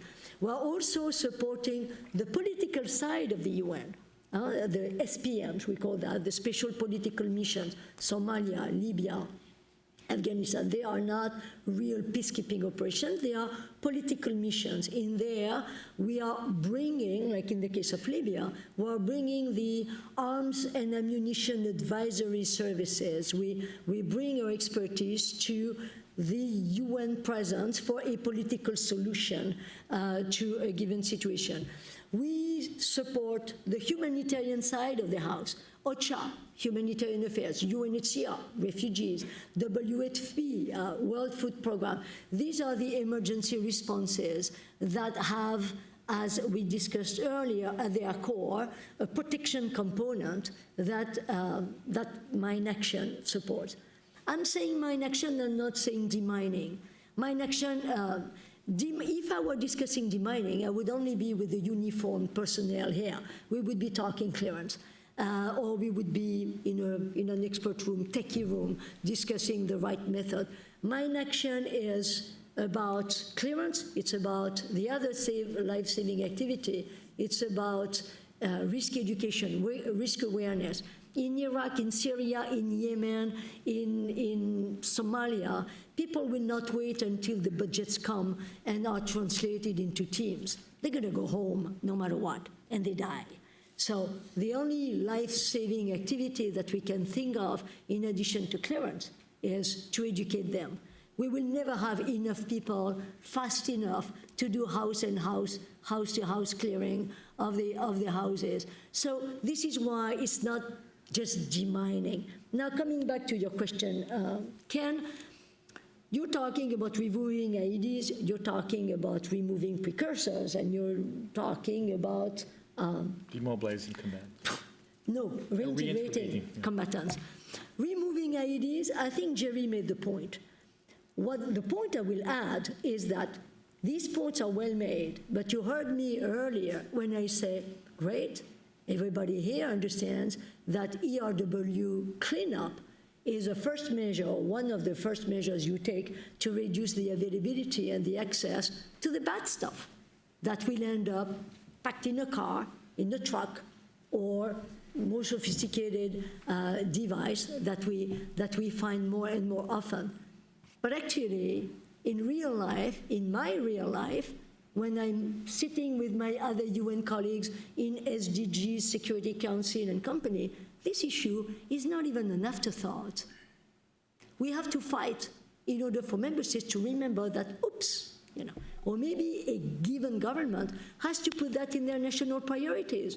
Afghanistan, Karzai, he forgot about it. Iraq, is it top of their priorities? Somalia, is it top of their priorities? Peace talks, negotiations on Yemen, are we talking about demining? That has not come to my ears. But ERW cleanup, that's one thing. The education, I tend to say, looking at the NATO analogy of counter-IED, we don't do counter-IED. Counter-IED is prepare, protect, attack the networks. The United Nations is not attacking the networks. We leave that to countries and other operators that are equipped and mandated to do that. The countries have not mandated the United Nations to do it, we don't do it. However, what we do is we disrupt the activities of the network. The more we plan, we program, the more we educate the population, the more we survey, assess, build the capacity of a government, the more we raise the awareness in the population, the more we give them employment, the less vulnerable the country will become to this IED threat. So what we do is a little bit what you said. We participate in mitigating the threat, reducing the threat posed by IEDs. Components of IEDs, that's what you may call the precursors, actually there are there are many actions that can be taken. And I would say at the level of member states, it has to be first and foremost with complying with the regimes that already exist.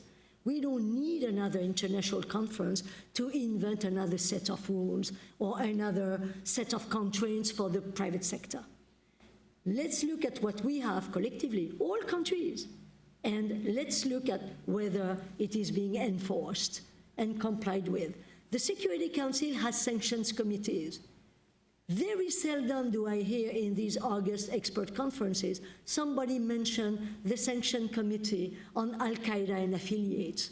It's a very short side. Well, they go after individuals. They go after the entities, the private companies. And it is not about Europe investigating itself. It has to be implemented by everybody. It is a sanction committee of the Security Council, and it has to be enforced. It is not the panacea, but it's gonna bring things forward. Awareness, legislation, harmonization of legislation. Where are the fertilizers and the pesticides coming from? In which quantity?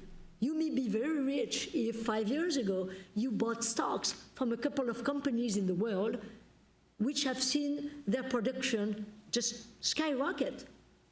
Do I have access to intelligence? No. I'm just reading the Bloomberg of the day, and then you look at the stocks and you see who is faring well. What we need is we need to strengthen, as Jerry said, we need to strengthen the national management of stockpiles. The primary source of diversion of weapons and ammunition from a legal market to an illegal market is a government stockpiles everywhere. Do we need to do that? We need to do that. We need to educate. We need to train. We need to make sure that the international standards and guidelines are adhered to. And it is possible. We've done it en masse with you guys in Côte d'Ivoire. That was cited earlier. Côte d'Ivoire is at the top of the international standards, and I would say most likely the best country in Africa. Not too sure about South Africa, but Côte d'Ivoire is top of the line. Was it done by internationals who do the job, put the contract money in their pocket and go? No. Côte d'Ivoire, my vision for Côte d'Ivoire, the vision of the United Nations for Côte d'Ivoire, Colombia, Somalia, Iraq, and others, is one day to own their expertise, their skills, and for the international money to go to a Colombian NGO, a Côte d'Ivoire, an Ivorian NGO, to do the stuff. And the Ivorians have the capacity to train other countries. You know, as I know, that we are not the HALO Trust MAG United Nations. Our fate is not to be in a country forever. We need to teach and train and educate and transfer the responsibilities. My office, I signed on en masse leaving Afghanistan. We're done. We're done. We've been there for years.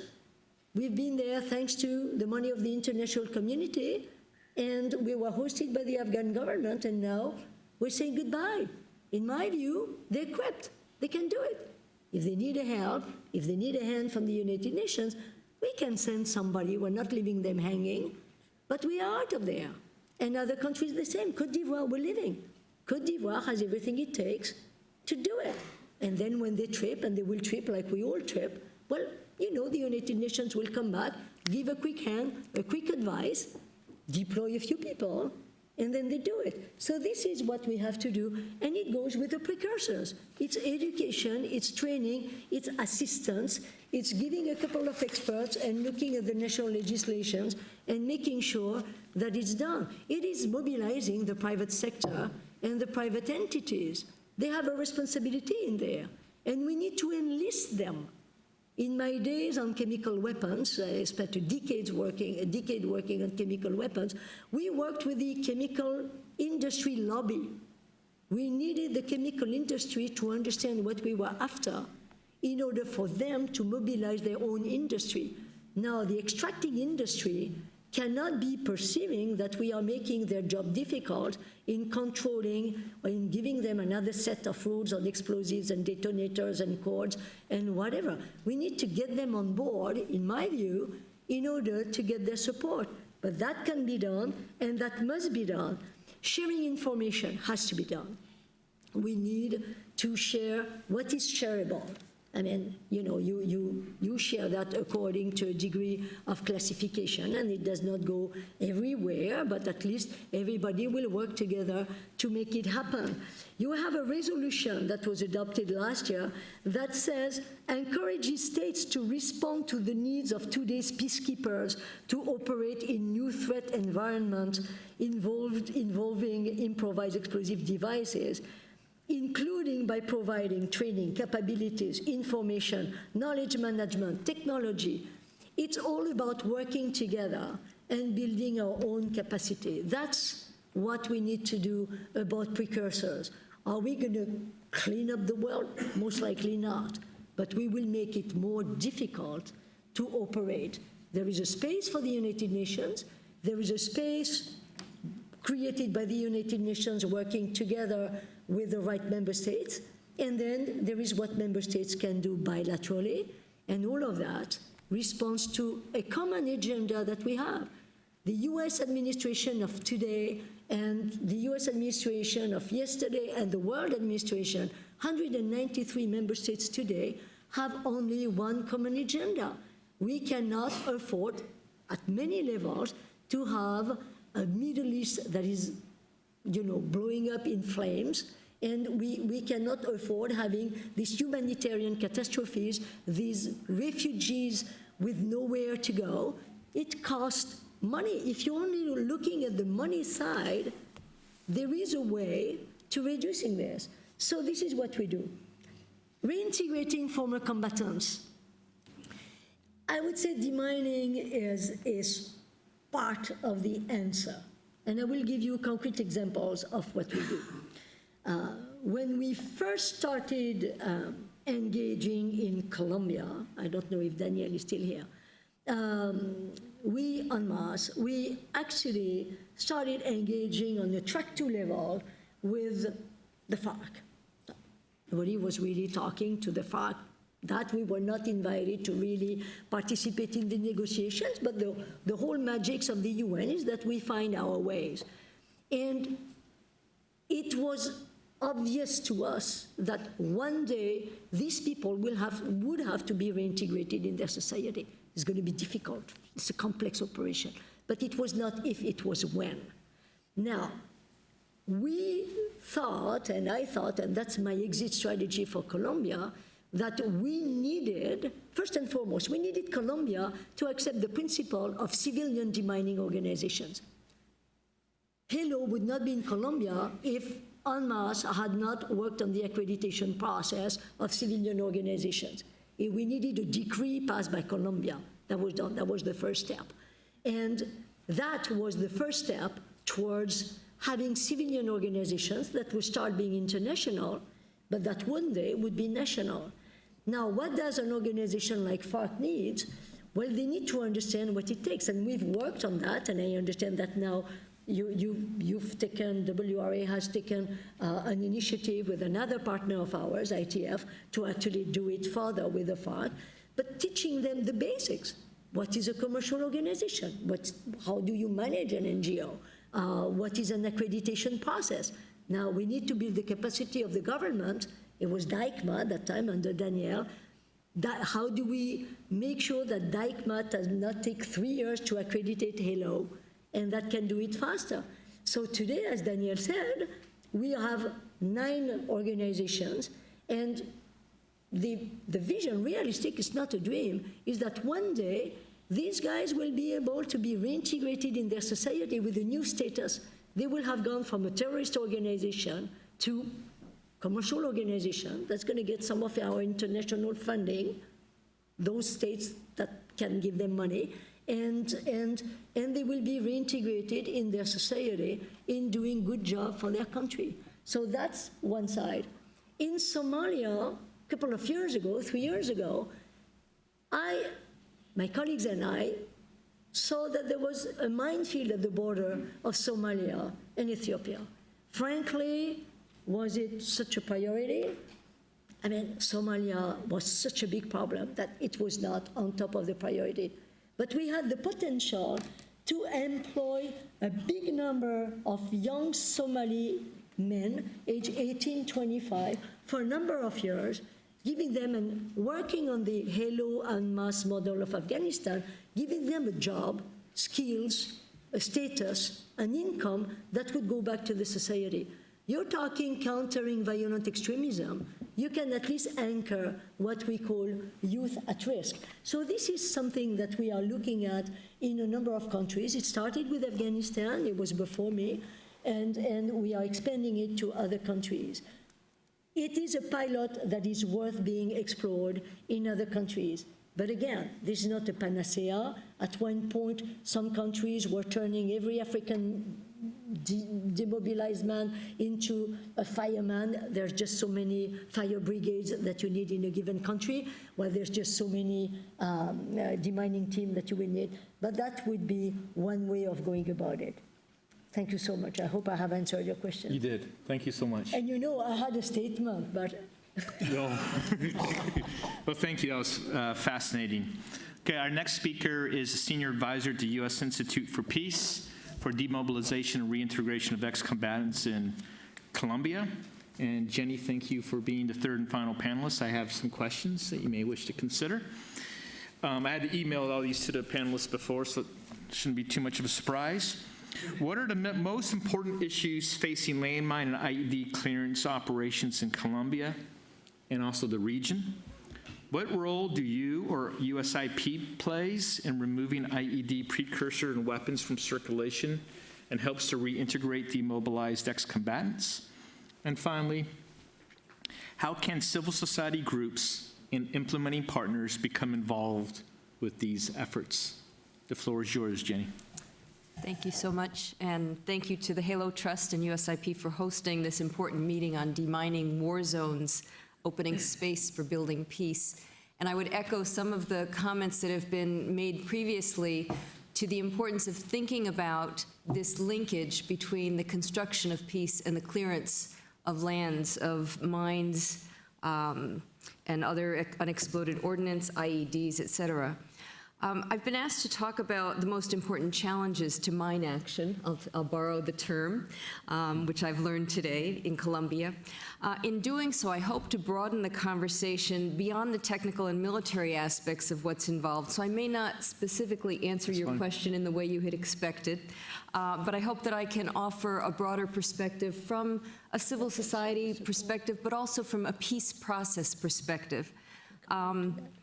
President Lindbergh and others have suggested this need to reflect jointly on the ways that the process of demining and weapons disposal work can help lay the ground for peace, for post-conflict reconstruction, and for safety as well as security. Or I added the safety, for security, but also for safety for communities.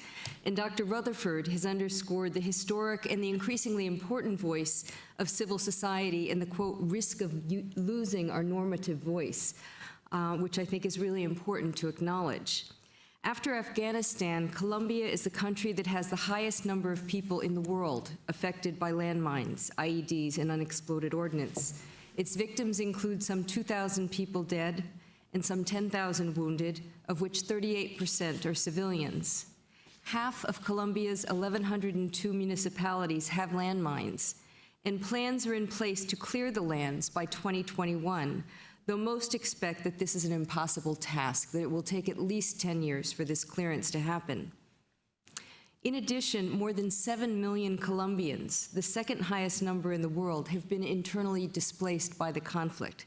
That's 7 million people who have registered with the government officially, and there are probably many, many more who have not registered.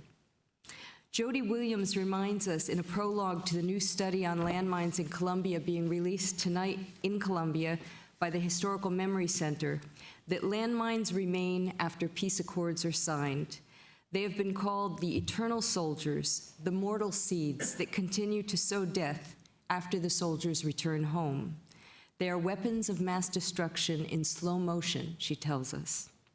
So while we celebrate the signing of a peace accord between the government and the FARC late last year, we also recognize the hard work of building peace that is just gearing up, and mine action is a critical part of these tasks to come. Colombia reminds us of this nexus between landmine challenges and confidence building. My colleague Daniel Avila noted that demining is an important peace tool for reconstruction and development and for the restitution of lands.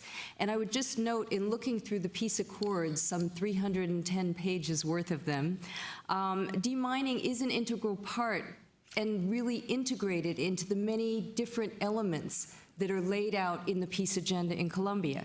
And I would acknowledge first in the DDR process, we're in the middle of the FARC turning over their weapons to the United Nations now. This week, 900 caches of arms were turned over by the FARC to the UN unexpectedly. And the issue that came up and that has come up is, given the timetable that's in place, with the expectation being that all the arms will be turned over by the end of May, this new revelation creates a real problem because the caches are surrounded by landmines that need to be cleared first. So the impossibility of this timeline is now being recognized. There's a need to go back a little bit to reconstitute strategies for addressing this issue. Things seem to be on track, but they will be delayed. And the landmine issue has become central to that ability to keep to a timetable. In other places within the peace accords, there are references to the security conditions and the need to clear the landmines for security for the ex-combatants. There are security conditions for the communities themselves where the ex-combatants are expecting to live. There are questions of job opportunity here. Clearing landmines and participating in crop eradication and working on environmental safety issues are areas where the FARC is expected to look for jobs and to have jobs made available to them. There are questions of guarantees of security. How do you guarantee the security of the people who are living in these arenas? How do you guarantee the security not only from, I guess you could go down the whole inventory of the armed actors in Colombia. There are paramilitaries or successor paramilitary groups as they're known. There are criminal bands. There are other insurgent groups who have not signed peace accords, the ELN being one of them and EPL being the other. Those are the two primary ones. There are dissident FARC factions that have not signed on to the peace agreement. All of these groups are armed and have the capacity to undermine processes that are going on in favor of peace. And you have landmine destruction and clearance taking place in areas that are primarily coca growing areas where many of these other armed actors operate. So you have a security risk to those who are going in to do the removal of the mines and to do the mine action, let's say. You also have, as part of the solution, I think the demining is also seen as part of the solution to the drug problem because it provides work, because the solution that is anticipated in the accord actually looks at rural development for these areas. So ideally, there will be other opportunities that will be created for people for peasant farmers in particular, who won't then need to grow coca, but there's still the issue of clearing the mines in these regions. And the coca is grown intermittently with food crops. So clearing these mines becomes critical to sustainable livelihoods for peasant farmers in rural territories in Colombia. In addition, there has been, in the peace accords, there's a program on demining and clearance of mines that's been created, and it integrates the cooperation of ethnic groups, which I think is a really important element. We're seeing in the Colombian Peace Accord, as the result of much civil society activity and lobbying and incidences, trying to make sure that their concerns are heard, we see throughout the accord the mandate for civil society participation and engagement. And it's a mandate that is also gender specific, and it is ethnic specific, and it's regional. It's based on a concept of territorial peace, which means that instead of having Bogota design and write and shape the accord and send it out to the regions, the accords are supposed to be integrated into the process. So they're giving inputs. So I'm actually heading to Colombia tomorrow to participate in a 2-day, one day in the region, in many regions, and 1 day in Bogota, of the political pact for peace that's being developed at the regions to say how the accord will be integrated. And the demining is not a central part that's separated out. It's an integral part that touches on everything that goes on in the accords. And I would just say, in addition, the transitional justice provisions have what's been a somewhat controversial model. Some people want more justice. Some people are satisfied with what they have because they feel it ends half a century of conflict and that it's a cost that you might have to pay. The resolution that was resolved, or the resolution that was determined, was a situation of restrictive liberty of the not necessarily only the FARC, of whoever goes through this system. And it can be third parties, it can be military, it can be police, it can be the FARC. And the restricted conditions of liberty would include the notion that there would also be a restorative justice element, which would mean working with the communities. And in many cases, it's anticipated that demining will be part of the so-called punishment or the restorative justice that will in fact take place. How am I on time? You have about 2 minutes. Okay, 2 to 3 minutes. Let me just underscore a couple of other challenges. Let me see. You know, I've mentioned the paramilitary groups and other armed actors, and I wanted to note there was a question asked to my colleague Daniel Avila earlier about how the process is actually going with the joint, the Army and the FARC as part of the peace process, and long before the actual final accord was agreed to, as part of a process of trying to create trust between the FARC and the Army. 2 pilot programs were set up. One was for jointly demining 3 different areas in Colombia. It was a pilot project, and it was anticipated that if this worked, it would be replicated in other municipalities. And that, in fact, has happened. That was about 1.5 years ago that they started the pilot. As far as I'm aware, actually, it was 2 years. It was March 2015 they announced it. And as far as I'm aware, that has continued to expand to different regions, particularly in Antioquia and Meta, which were the 2 most affected by landmines. And they also had a joint project between the Army and the FARC to go in and eradicate crops with an element of consultation and analysis that was done with communities.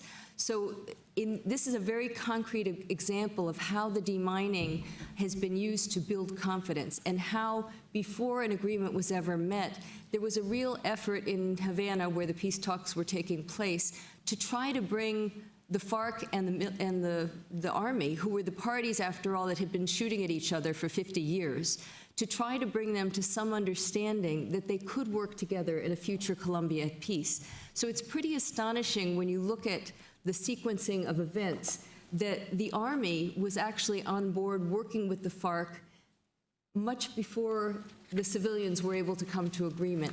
Now, that kind of confidence-building mechanism, where you have 2 parties, 2 adversaries working together toward common ground, is a very common strategy in conflict resolution, in the conflict resolution field.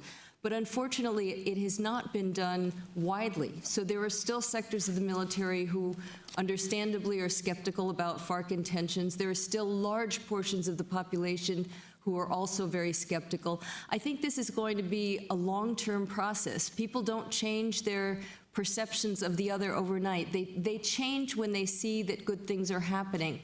Sometimes they don't change very fast, even if they see the good things happening. There's always an element of reserve. But I think that over time, as an opportunity is given for the FARC to show what they're willing to do for peace, and the government to show the FARC what they're willing to do to have peace, I think everyone's going to have to work at this, and it will take a long time.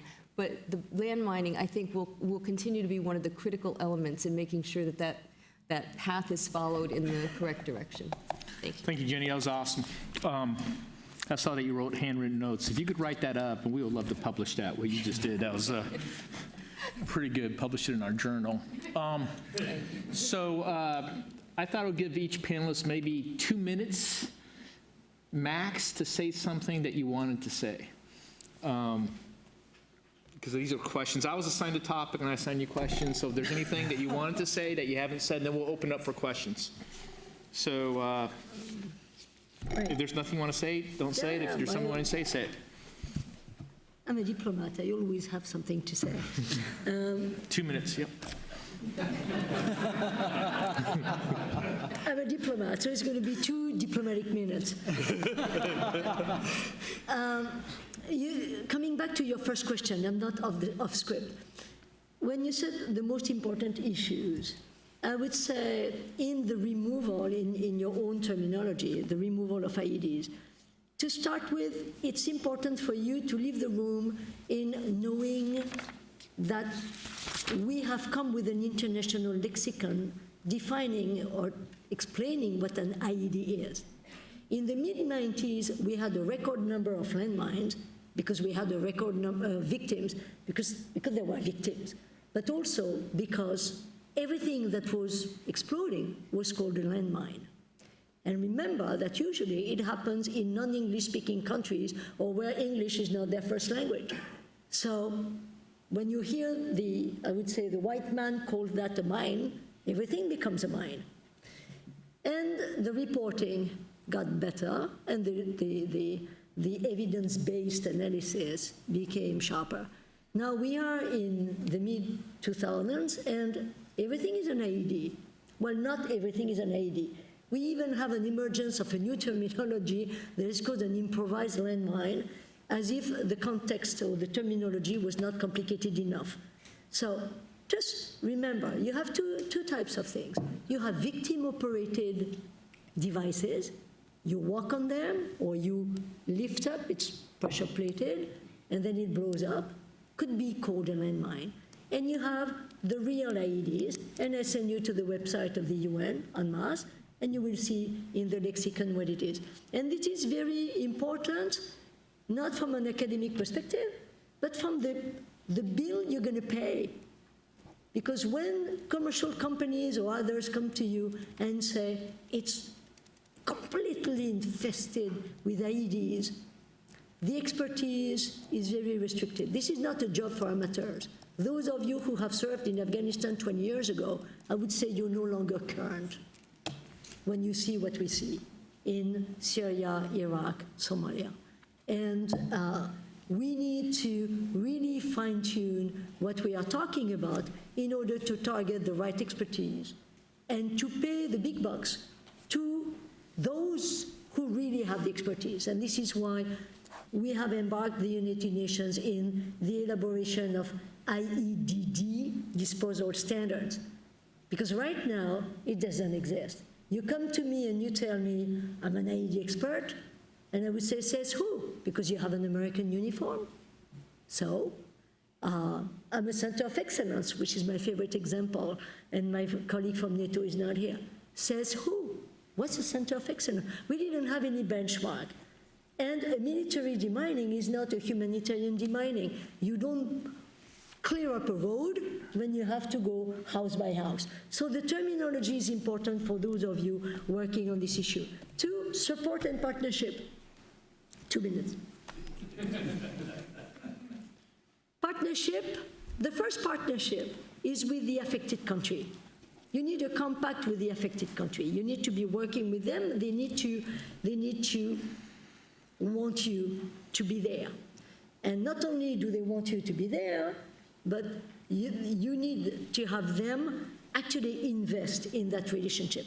Otherwise, there is no end to the problem. So we need a compact with the country, and we need a compact with the community in those days of what is called violent extremism or terrorism or whatever. At one point, the compact with the country has to be extended.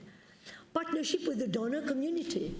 Well, they need to put their act together, because at the end of the day, you can have 15 donor conferences in the world. It's always the same checkbook that is being used. So coherence, harmonization, coordination, whatever you need.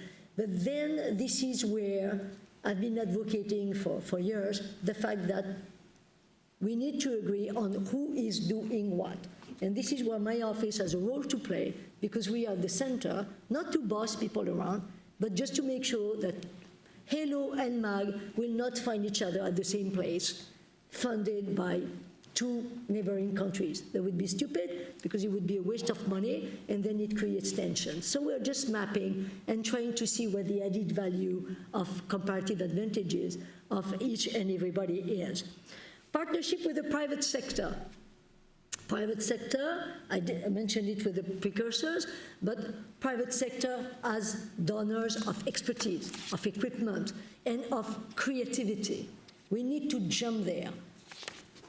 UNMAS is the lead of the sector from the UN perspective, also in the reflection. We need to look at what do we do in Colombia? How do you detect what is there? You cannot turn the earth around to find out everything that is being planted, and you don't always have the maps. And what has not been said about Colombia is that it is an extremely difficult terrain with slopes steep like this, and that it takes 8 hours of walking through the mountains to reach the minefield. And this is why it's expensive. So this is where the support is about. And then the partnership is with the US administration, US government, NATO, African Union, and all of them. And all of that forms the one United Nations. Everybody has cited their boss, including President Trump and Secretary of State Tillerson. I have to quote my boss, the Secretary General of the United Nations. He said, peace without mine action is an incomplete peace. And if I had written his quote, as everybody suspects I did, but I did not, I would have added, and that incomplete peace is a bloody one. So this is something that needs to be remembered. Thank you for your indulgence. Thank you. Jerry? Thanks, Ken. I think building off of Agnes's comment about definitions and how we define things, one thing that I think is important, too, as we talk about clearing IEDs and stabilization-related demining in areas that are cleared from ISIS control, is the fundamental difference between the type of demining that we're doing in, say, Ramadi and the outskirts of Mosul versus traditional humanitarian mine action that's taken place over the past few decades. The kind of stabilization clearance that we're talking about in these ISIS-liberated areas is very targeted. It's about getting key infrastructure back up and running, getting key services back up and running. So the people who are moving back into these areas or who are living there all along feel a sense of progress and understand that things are going to get better under the new administration that's coming in and following. What we aren't doing is going house to house. We aren't clearing a lot of homes. We aren't clearing farms. And the reason is there's so much contamination. Clearing houses, clearing farms, that's hundreds of millions of dollars in a decades-long prospect. Right now, we're focused on very targeted, clear stabilization, basically fostering light construction to take place at electrical generation sites and that sort of thing. What we aren't doing is clearing Ramadi or clearing Mosul. That's something that is bigger than the international donor community can ever tackle, let alone right now with the resources that are currently available. Mm-hmm. Thank you, Jerry. And not just money resources for people to not leave this room just with money in their eyes, but we don't have the capacity. We don't have the people. We don't have enough people. So we need to build that capacity as we work together on an emergency response. Jenny? I'd just like to say a couple of words about gender, because I think the risk of gender blindness in any of these programs is very high, and the risks of not having gender engagement and inclusion of the dimensions of gender can actually undermine any, pardon the pun, undermine any mining action you might want to undertake. And I would just mention a couple of things. There's a need at every step to think about what is the impact of this policy on men, women, boys, and girls. So looking at both the age and the gender becomes important. As agreements establish the lines of disarmament or demobilization, the demilitarized zones, concentration points, cantonment camps, even demining zones, engaging women and analyzing questions of gender is key to ensuring the protection of the women and girls in particular, and in particular local and regional contexts. We know that the more concentrated the demobilized are in the same zones, the greater the impact is on women's lives and security. We know, not just from Colombia, but from the United States and many other places, that when ex-combatants go home, violence against women increases. So we need to be thinking of preventive measures. The participation of women in analyzing, monitoring, and enforcing mechanisms for demobilizations sometimes provides early warning alerts for potential trouble spots. For example, when the FARC were in their final stages of coming out of the jungles and going to the concentration zones, turns out there were 200 women who were either with infants or pregnant with newborns to come. And there were absolutely no provisions that had been made to think ahead to medical care that might be needed, to prenatal care that might be needed, to doctors that could take care of newborns or those being birthed at the time, to engaging young kids in different educational and medical activities that they might need. It's also interesting, just a side note, when it became clear that the FARC was really in for the peace long haul, I think was the moment when they instructed their troops that they no longer had to refrain from having sex and having children. And I think the fact that you have some 200 new babies coming into these peace camps is a sign that the FARC really mean this. They're really invested now. I think there is absolutely no turning back. But what do you do about these women? What do you do about the kids? Think about families. Think about the father and the mother's protection of their young ones. If these kids are not protected, I think that may be a serious psychological moment where you're going to see some flare-ups. So it's really important to think this through and make sure that there is adequate attention to all of the family and all of the different parts of those who are demobilizing. I would also add, let me see. Well, maybe I would just go to another comment that processes are political, and that divisions and discrimination that exists within a society are replicated, and oftentimes that are causes, that are drivers of conflict, are often will emerge in the process of trying to address those same conflicts.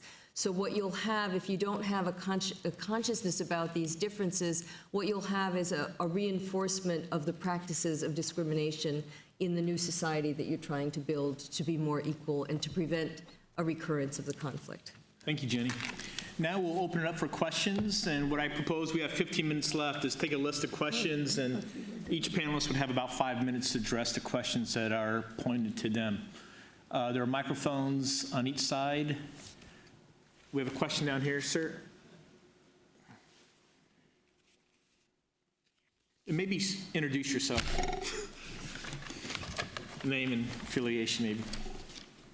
My name is Eddie Harris, FBI TDAC, Terrorist Explosive Device Analytical Center. And my question is actually more for the group. First of all, I'm glad you guys got into discussion on the definitions, IED versus landmine. With that in mind, listening to the discussions so far, it sounds like the group defines IED precursors more in the lines of conventional ordnance being used in another fashion. Would I be accurate in that belief? Yes, yeah. And also, well, and some commercial products too. With that in mind, actually, sir, with that question in mind, a lot of the IEDs that I come across, that I see in reporting, press, whatever, usually isn't in that area of converted military ordnance. How does your organization, it's a question for the group, how does the organization take into account non-converted military ordnance IEDs as far as trying to attrit them or prevent precursors for those types of IEDs from getting into the wrong hands? Okay, great question. Thank you so much. Let's all write that down. Is there any other, do you have more questions, or is that? I guess one last question real quick. Going back to Colombia, again, another question for the group regarding demining actions. I've read in open source articles a number of times that a major problem with demining Colombia is the FARC really didn't map their fields where they place IEDs, and in many cases, the individuals that placed them forgot where they put them. Is that accurate? I've seen a couple of articles that are a little bit dated. I just wonder how big of a problem that is. Great, thank you so much. Is there any more questions before we turn it over to the panel? Oh, right there. Hi, Jordan Wilhelm from Janus. When we're talking about clearance in semi-permissive or post-conflict environments, protection is obviously a large issue. And when thinking about an authority that can self-protect that's not the military, I think of the police. And I'm curious why, maybe it's that it's a later phase than our organizations are involved in this, but when and how the police would be involved in train up if that's a capacity that is a priority to build. Okay, great, thank you. Is there any more questions? Okay, Jenny, why don't we start with you? Sure. Let me take on the specific question on the challenges, or on the question of whether it's possible that the FARC had forgotten where they put their mines. It sounds funny, but I think if you think about a conflict in terms of decades, and if you think of troops in movement throughout a war and throughout a time period, I think it's quite possible that the FARC don't know where things are. I think there are also climatic conditions and geographic conditions that would interfere. You have mudslides going on in Colombia right now. You've had a tradition of mudslides during the winter storm months. So I think there are also, on top of, I don't know that I would attribute any bad faith to it, but I think there are really very real issues around locating mines for their disarming. So, I'm not sure I have anything more to add on that one. On the question of what USIP does in terms of non-converted military ordinances, we don't do, we're not in the terrain working to clear landmines. We would support research. We would support training and education. We would try to incorporate, as I did, analysis of the issue into larger scopes of how we analyze the process itself and where landmines might fit into it. We have given grants to groups, in particular to Mi Sangre Foundation, that is the foundation of Juanes. He's a 17-time Grammy winner, a kind of pop rock star. There's a little video outside that we made with him when we had him come by one time and talking about his efforts on behalf of landmine actions. He has a foundation called Mi Sangre that we have supported that does programming with young people using culture to look at particular issues of landmining, but also preventing recruitment of youth to armed groups. There are a number of other grants I could talk to you about, but in Colombia, I think that's our main one the main one that we have invested in. And beyond that, I think we work with every level of society, civil society as well as government, as well as internationals who are in country. We try to be a bridge between those efforts. Oftentimes we're working with people in local communities. We're sponsoring a network of women mediators at a local level that's become national. These women are not necessarily tied to central government structures that we have ties with, so we try to put them in touch with different levels of society to make sure that government, as it's making its policy and implementing its policy, has support from the local level populations, and has not necessarily support, but has inputs, so that whatever policy is being designed, it's based on the realities on the ground. So we're a convener, and we do a lot of different things, but we try to have a little bit of a hand in everything in Colombia to be able to help link people so that they can be more effective in the peace processes that are going on at every level of society. Thank you. Jerry? Thanks. Addressing the IED precursor question first. For the purposes of our program, our office oversees the U.S. Conventional Weapons Destruction Program. So our sort of mandate and legal authority is limited to going after stockpiles of conventional munitions, conventional ammunition.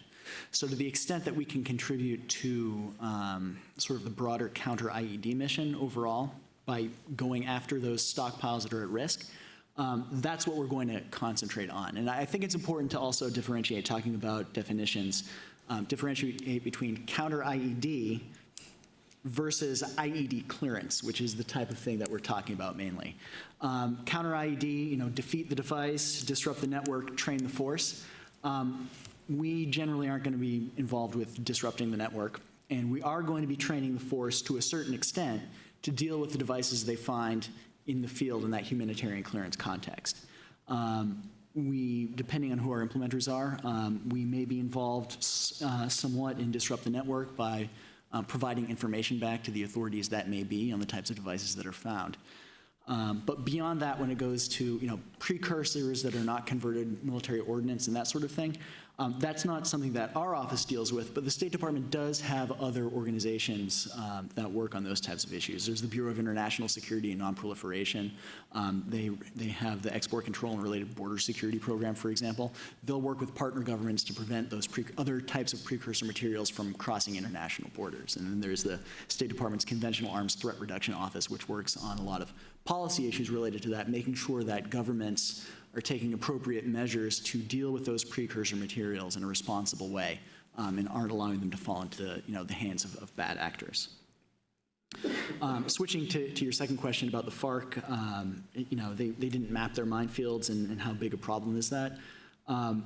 Unfortunately, that's sort of the norm for mine action in most parts of the world. Where you had a regular military force that laid it out, a regular combat engineering force that laid it out and mapped everything. To some extent, those maps are only going to be so accurate. But most of the time, if you're talking about some sort of insurgent force or terrorist organization, they're planting stuff, they're moving on, and they're not keeping track of what was put where. So it's part of the broader mine action process. How do you find mines? How do you conduct surveys to figure out where is the contamination, and how do you hone in on that contamination and clear it? Because it's important to remember, too, when it comes to landmine contamination, it's not an actual, it doesn't even have to be an actual minefield that might close land to productive use. It can be the rumor that mines are on that parcel of land that will essentially put it off limits for productive use. And then switching over to the third question about, at what point is it appropriate to train, say, local police to deal with contamination in semi-permissive security environments? That's something that we are always looking to do. How do we build local capacity? Whenever we execute a program in a country, be it for small arms, light weapons threat reduction, or demining, the State Department wants to make sure that we're following two simultaneous tracks. The first thing we want to do is deal with the immediate threat. What's the most dangerous thing that's going to pose a hazard to either civilians or U.S. security interests? And we want to deal with that directly by funding implementers to either clear the IEDs or destroy the stockpiles. But the second thing we want to do is make sure that we're developing local capacity so the host government can take the problem on in the long term. And it's not the backs of the U.S. taxpayer that are ultimately solving the problem, it's that host government itself. In Iraq, for example, right now we're still dealing with that number one priority, which is address the immediate threat. Do we want to spin up the capacity of the Iraqis to deal with this problem long term? Absolutely. It's an Iraqi problem. It's going to have to be an Iraqi solution. But right now, the most emergent need is providing stabilization and humanitarian aid to these populations that are trying to recover from what they just went through. And to do that, we don't necessarily have time to train up, say, local police to do the job themselves, nor do we have the resources to do both of those activities at the same time.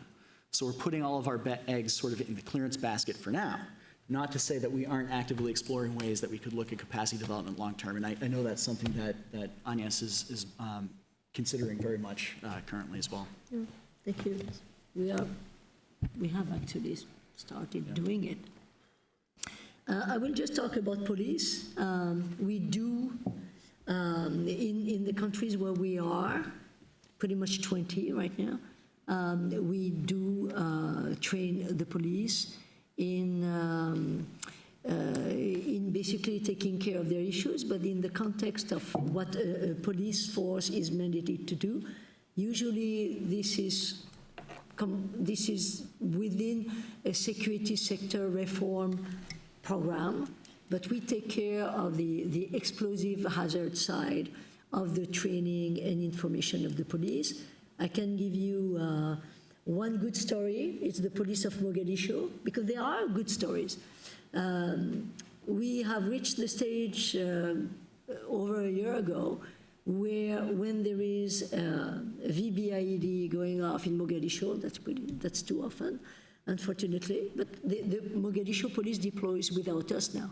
We're not mentoring. We went from the accompaniment with a close mentoring, the training, the mentoring, to having occasional mentoring, and now we don't mentor anymore. They're handling it as, I would say, bomb squad in Mogadishu. We train police contributing countries that deploy as part of UN operations most importantly, in post-blast investigation techniques. And this is where our friend from TDAC will appreciate that. Actually, we support law enforcement investigative techniques in order for judicial processes to take place properly, if hopefully they take place. And this is where the definition of the IED is important. This is why I see my colleague from UNDP here, whom I want to recognize. We together at the UN, we put together a policy on victim assistance, which created a lot of discussions because the humanitarian and development side was very cautious on ways to handle the IED issue. That was new. But when you think that once these IED victims are recognized by the UN, then they will be eligible for compensation in a given country.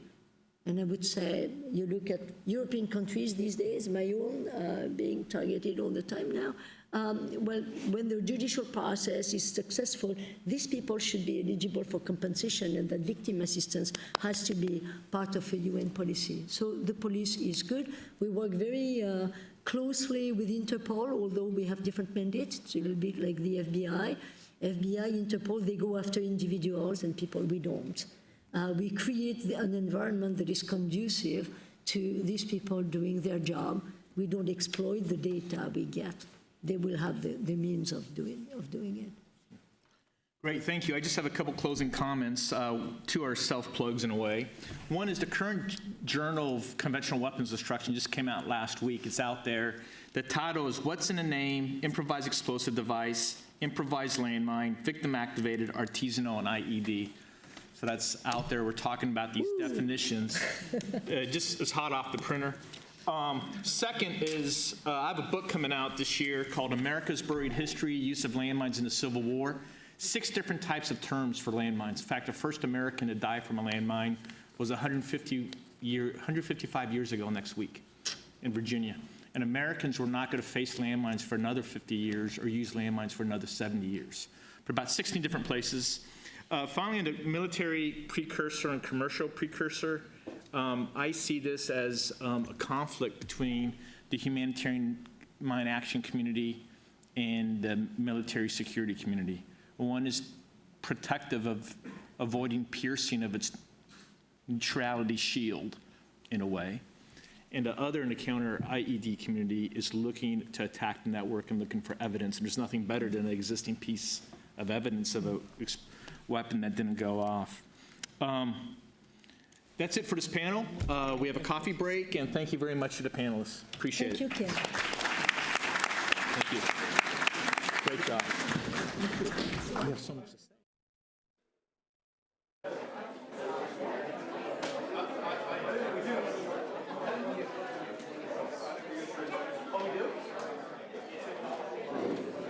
Sorry, no break, no break. We're going to the next panel.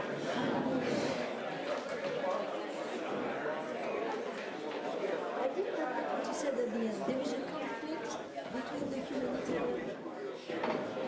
Oh, yeah, perfect. This is why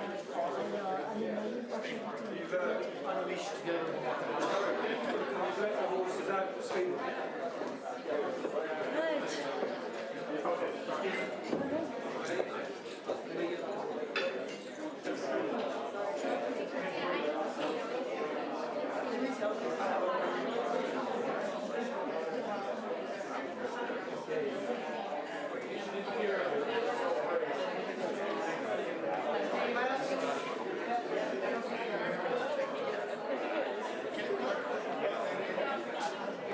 Okay, if you could take your seat, please, for the next session. There isn't, in fact, a coffee break.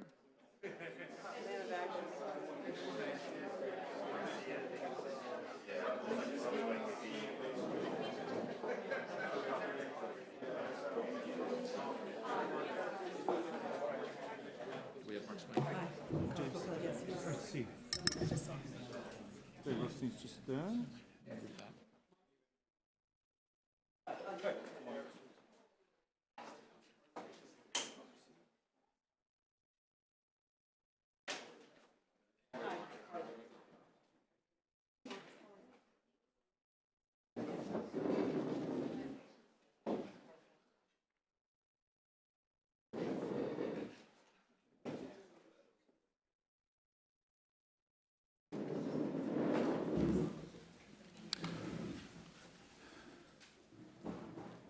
All right, it's on now. Welcome, everyone. I'm Steve Costner. I'm the Deputy Director for Policy in the Office of Weapons Removal and Abatement at the State Department. We cover the policy issues related to various conventional weapons issues, including the treaties, agreements, and other arrangements that are relevant to the topics we're talking about today, as well as, of course, the conventional weapons destruction programs and humanitarian mine action, which I won't go into because you've certainly heard about that already from Jerry Gilbert on the previous panel. But I will just reiterate, if you're interested in learning more, there's plenty of this out here, to walk the earth in safety, if you want to pick that up on your way out. You know, the title of this panel is The Future Challenges, Unconventional Conflicts. And I would say that the future challenges are not future challenges. They are now current challenges and have been for some time, and I think will continue to grow as the nature of warfare and conflict has changed over the years. In fact, over the years, humanitarian mine action has moved from a predominantly post-conflict effort to increasingly include working on the margins of ongoing conflict. Afghanistan, Iraq, Libya, and Syria, I think, are four of the prime examples of this, but certainly not the only ones. Similarly, implementers have increasingly faced IEDs as part of their humanitarian mine action efforts. This has particularly been a threat from ISIS. We've already talked about efforts that started last year in Mosul, in Ramadi, and efforts that are going to be ongoing in Mosul as Mosul is eventually liberated, but are already going on the outskirts of Mosul. But this increasing use of IEDs certainly isn't limited just to ISIS. And I would say the question is not whether humanitarian mine action implementers should address IEDs. Their doing so already is an established fact, and it is likely the threat from IEDs will increase in the future. Instead, the question is, how should the humanitarian mine action community address this challenge? As already put forward in the agenda, where does, and I would add where should, the humanitarian space begin end to end in dealing with IEDs? While the extreme ends of the spectrum, post-conflict peace on one side and being in the midst of a shooting war on the other are clear, there certainly remains a large gray area in between. To what extent is the humanitarian challenge from IEDs different technologically from what is considered more conventional humanitarian mine action? And to what extent is it different from conventional humanitarian mine action, if at all, with respect to the security and political concerns? Now, a lot of these thoughts I've already mentioned have already been bounced off of our panelists, so I hope they're not a surprise. To the extent there's a few new ideas in there, I certainly don't expect anyone to toss their prepared statements out, but maybe to the extent some of this is not addressed in prepared statements, we can talk about it during the question and answer session. I just want to jump in and say that, point out that Steve works for Mike I'm not sure. It might be rigged, that he might have been given a fair, unfair advantage. So He's heard everything and all the surprise questions I'm going to ask during the, the planted questions, everything. I don't have specific questions unique to each panelist, but I would posit that I think this should be an interesting discussion because we certainly have a wide range of perspectives coming to this issue. We have a panelist who, of course, is the CEO of one of the leading implementers that has representatives out in the field every day addressing these challenges in real, literally life and death scenarios. We have a representative from the major donor to humanitarian mine action efforts, a representative from a U.S. government agency that deals not only with this specific issue related to post-conflict and stabilization efforts, but a wide range of issues, of which this is only one part, and a representative that brings a wide breadth of knowledge both from government, private, and non-governmental institutions to a wide range of related sectors. Now, you've probably seen so far we've been given a bit of a latitude, the moderators, how we address the panels.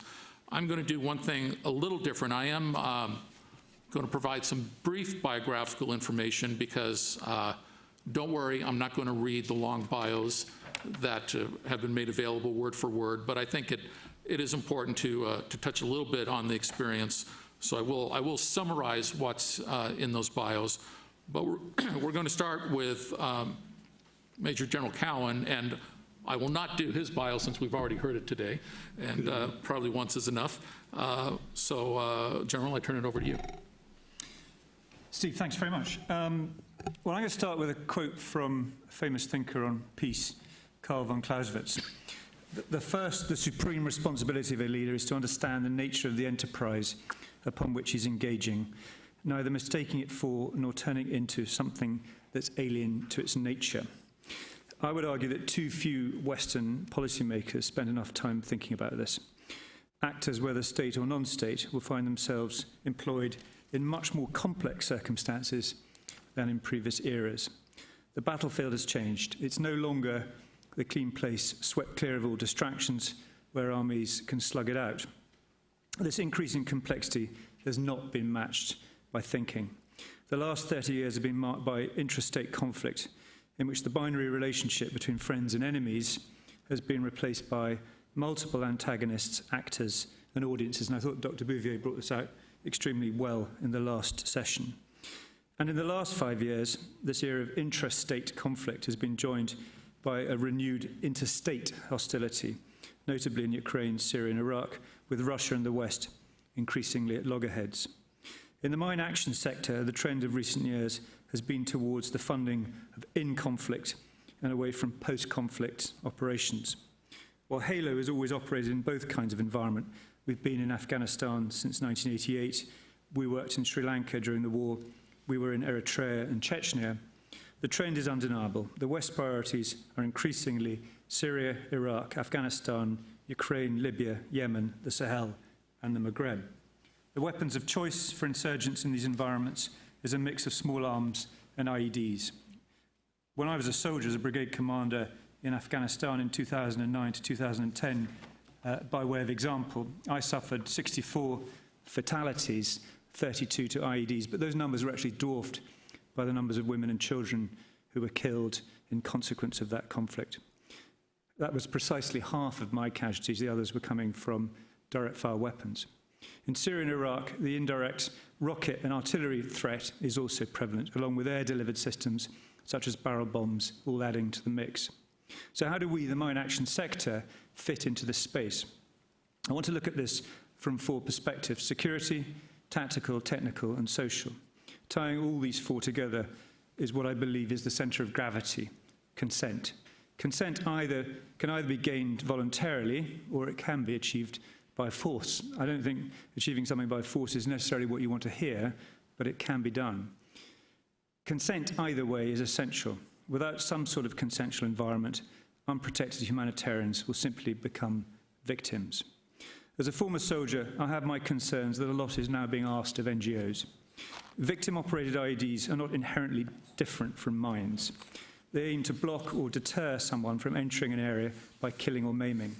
The difference is that the Russian who laid a mine in the 1980s in Afghanistan will not object to them being cleared in 2017. But a Talib or Daesh fighter may want his IED to remain in place. Organisations like the HALO Trust are funded to clear up the debris of war. This is the equivalent of mopping up the floor after a roof leak. But if the roof is blown away and the rain continues to pour in, it's not a bucket and mop that's needed, but a new roof. Despite their complexity, the campaigns in Syria and Iraq are essentially battles for control of territory. Once territory has been taken by conquest, then HALO and others may be able to operate successfully. But that security environment first needs to be created. IED disposal cannot take place in an inherently hostile environment. Moreover, the likelihood is that enforced consent is not really consent at all, and that an insurgency will develop behind the front line. I'm not seeing enough thought being put into the orchestration of means to construct the new roof, and too much energy is being expended on mops and buckets. Turning now to the tactical. Another difference between mines and IEDs is that mines tend to be laid with a broader tactical purpose in mind, blocking and fragmenting an advance by formations of troops. Because they have a higher tactical purpose in mind, they are often symmetric in layout and susceptible to methodical clearance.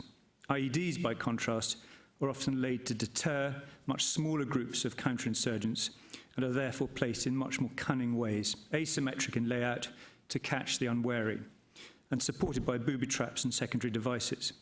The likelihood of casualties is therefore much higher than with mines. Turning now to the technical. The term IED covers almost everything from large truck-borne suicide bombs through to victim-operated devices, and we've talked a lot about that in earlier sessions. Mines are factory-produced and tend to react in predictable ways. IEDs are homemade and less predictable. Because the term covers too broad a range, for the purposes of this discussion, as I think we agreed in earlier sessions, I'm going to focus simply on victim-operated devices. So let's turn now to the social. The fourth area is indeed social, and is where I think the most valuable insights are to be gained. If the centre of gravity for successful IED disposal operations is consent, then success will only be gained if deminers operate within the local political ecosystem. The Mine Action NGO's success can now translate into the IED disposal arena for the following reasons. The first is mass. We employ lots of people. We deliver jobs for local people, which creates local consent and therefore local humanitarian space. Where a local actor is motivated for non-ideological reasons, often the case in Afghanistan or in Somalia, then humanitarian space can be negotiated. But where the actor is ideological in motivation, for instance, most Daesh commanders, this will be much less easy, and consent may have to be enforced, with all the attendant risks I alluded to earlier. These locally recruited deminers are also a lot cheaper than their Western equivalents, not just because they earn far less money, but because the security that must surround them is far less expensive. This also has the benefit of creating a disarmament, demobilization, and reintegration virtuous circle in which former FARC, Taliban, or Tamil Tiger fighters, in our case, can be given new non-violent employment and successfully reintegrated into society. We also have the capacity to flex our workforce quickly from one country to another, and HALO has done so on the West Bank and in Ukraine with Georgians, and we could do the same again with our very large Afghan workforce, which could be moved quickly elsewhere in the world for less cost than donors are presently experiencing. So let me now qualify all of the above in some important regards. First, it's not true to say that all our work used to be post-conflict and now it should all be in conflict. My personal belief is that donors will continue to get much easier returns on their support by clearing post-conflict countries like Angola, Sri Lanka, Cambodia, and Colombia. It's worth finishing demining jobs in these countries, and it is easier to prevent a return to conflict than to stop an active conflict in the first place. Secondly, the distinction between counter-IED and IED's disposal, as we talked about earlier, needs to be carefully maintained. Counter-IED is inherently a subset of counter-terrorism or counterinsurgency. It involves the defeat of the IED threat through military, police, and intelligence means, and is not the proper place for charities such as HALO. There is, however, a need to orchestrate technical advances and information to better effect. If donors want IEDs to be cleared, then they need to be as open as possible with information and technical assistance. Thirdly, the humanitarian mine action sector's wholesale approach to demining translates well into simple victim-operated IED belt minefields, but there will still be a need for high-end skills, either because HALO and operators have their own in-house capability, and we do, or because we work in partnership with others, either in the commercial or the not-for-profit sectors. HALO is increasingly seeing the value of such partnerships and is in several consortia now and is not operating on its own. Fourthly, we all need to think about our own exit strategies. Mine action operators have large workforces around the world, and when our demining operations end, we are increasingly looking at ways of migrating the workforce into new roles, either in the agricultural sector or in road and bridge construction. The delivery of a national capacity to manage the residual threat is also vital. Fifthly, HALO has always valued a career structure based on in-house training rather than hiring contracted skills. This requires a training base which produces high-quality staff. We're increasingly adjusting our syllabus to meet all of the skills of IED disposal. We would like to offer this training capability to the broader sector. Finally, the term mine action is increasingly seen as a shorthand. In this piece, I've explained why traditional mine action skills translate well into IED disposal, but our work needs to be equally responsive to other requirements, notably in the control of direct-fire weapons. Finally, and in summary, we live in an age of man-made humanitarian crisis. These skills have never been more necessary, and the thinking now needs to be put into how they can be put into effect. Thank you very much. Thank you, General. We'll next turn the microphone over to Mark Swain, who is Acting Deputy Assistant Secretary for Stability and Humanitarian Affairs. Drew a blank on the acronym for a moment. I got to watch my own notes. I wasn't sure either. So yes. I was waiting for you to tell me. And in that capacity, he oversees development of defense policy for embassy security, humanitarian assistance, peacekeeping, stability operations, international rule of law, prevention of atrocities, and women, peace, and security. Retired from the Navy in 2008, and Mark has worked on defense policy issues both active duty and as a civilian since 2002. Military tours include Special Assistant to the Commander of AFRICOM in Stuttgart, Deputy POLAD for AFRICOM for Africa at UCOM, Director for African Affairs at the National Security Council, and Congressional Fellow to Senator John Warder. Active duty tours also include flight officer assignments, including serving as Admiral's aide to the Commander of the Second Fleet, over 2,500 hours flying as radar intercept officer in the F-14 and as bombardier navigator in the A-6 Intruder, as well as 4 carrier deployments flying over Iraq, Bosnia, Somalia, and leading combat missions over Iraq. Mark, I turn it over to you. Right. Thanks very much. And it's very nice to be here today, and I'd like to thank USIP and HALO Trust for convening everyone together to talk about these important issues, and I'm looking forward to seeing the displays outside afterwards to see that important work that we have going on as a community. What I'd like to talk about as this panel is unconventional conflicts, and explain to you what the Department of Defense does in this area of humanitarian demining. DoD humanitarian demining efforts were originally developed for the permissive post-conflict situations where active hostilities have ceased and when all explosive remnants of war, ERW, that we hear so much about now, have been cleared. It's very difficult in HD, humanitarian demining is very difficult in areas where active conflict is ongoing or nearby, and that's the challenges that we're facing right now. As we are working closely with NGOs and with the military of where are the NGOs going to be operating next. As we talked about, it's more familiar when in the post-conflict environment, and then what we have before us right now is sometimes there is active conflict or just close after ERW, after the ceasement of hostilities. Recently, in Iraq and Syria, we can see that that demonstrates where humanitarian demining activities are required in less permissive environments, and that's a challenge to the international community, Syria especially, where in a place where the United Nations is not operating and where it is up to the rest of the international community to determine how we deal with ERW. For the Department of Defense to just explain our roles and authorities were given to us by Congress. Our demining activities are governed under Title 10, Section 407, and that law stipulates that members of the U.S. Armed Forces cannot directly perform humanitarian demining activities.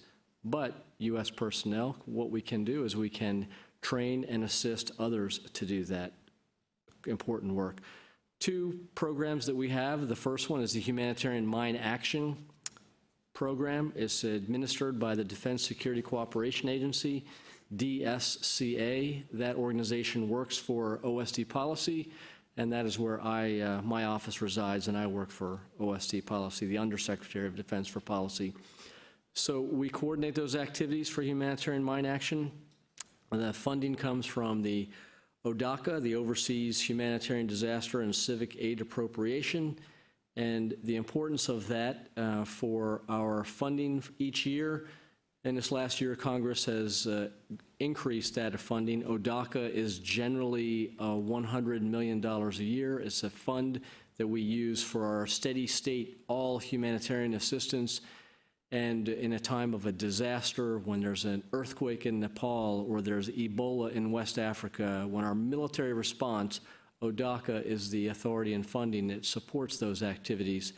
And for humanitarian mine action, that's a subset of ODACA, so we can spend, used to be $10 million a year for humanitarian mine activities, and now we spend up to $15 million a year for those.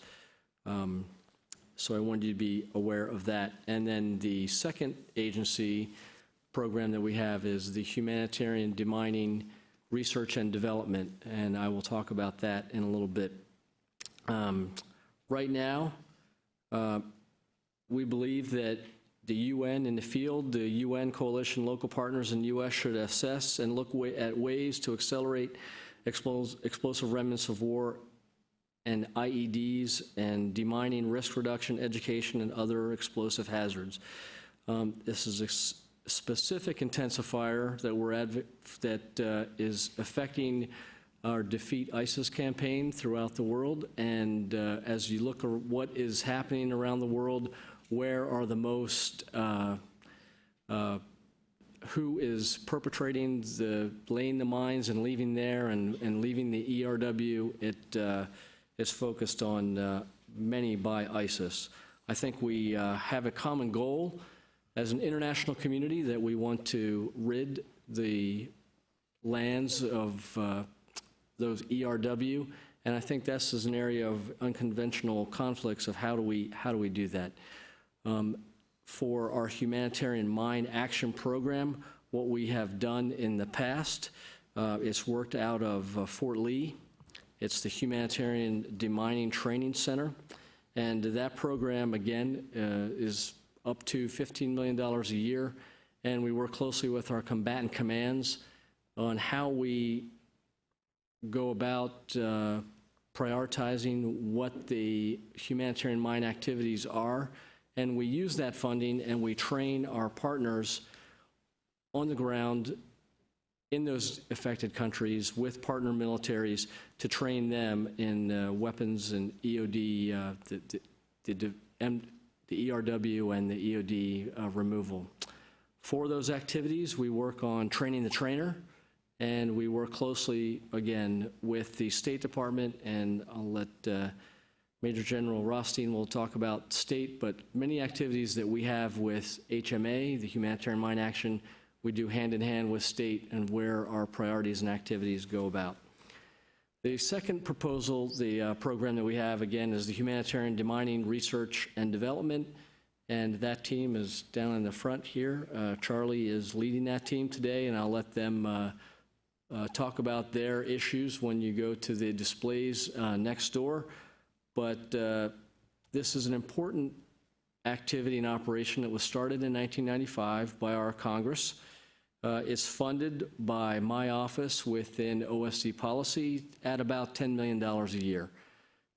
It's a modest amount of money, but the expertise and the people that are behind that support is really the extra value.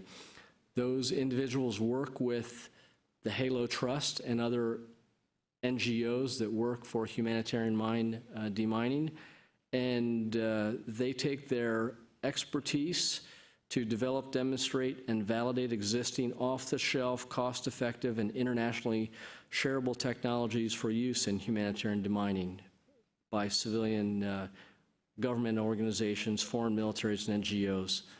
In the layman's way to say that is they take those existing, if it's a demining tool, if it's some kind of large vehicle that goes in and digs up the ground and pulls things out, they might up-armor that vehicle. They might put a small UAV attached to this off-the-shelf technology to try to show, try to be more effective and keep those deminers safe. So I think that the work that they do is incredibly important. What they bring to bear, again, is their expertise. The level of engineering and technology is very important to work with those NGOs who, every scenario is different. I have never pulled up one mine in my own experience, but they have done it many times, and every situation is different, every country is different, the soil is different, and having their expertise working with those NGOs is very important. Since 1995, they've conducted 163 technology evaluations in 36 countries. The technologies developed by programs have cleared more than 23 million square meters of the world's toughest minefields and destroyed more than 100,000 mines or pieces of unexploded ordnance. Right now, they're in 50 ongoing mine and unexploded ordnance detection and clearing technology evaluations in 12 countries throughout the world. And they, again, work closely with the State Department on their demining activities. I think what I want to leave everyone with from my time of speaking is if we go back and look at the unconventional conflicts and where do we go in the future.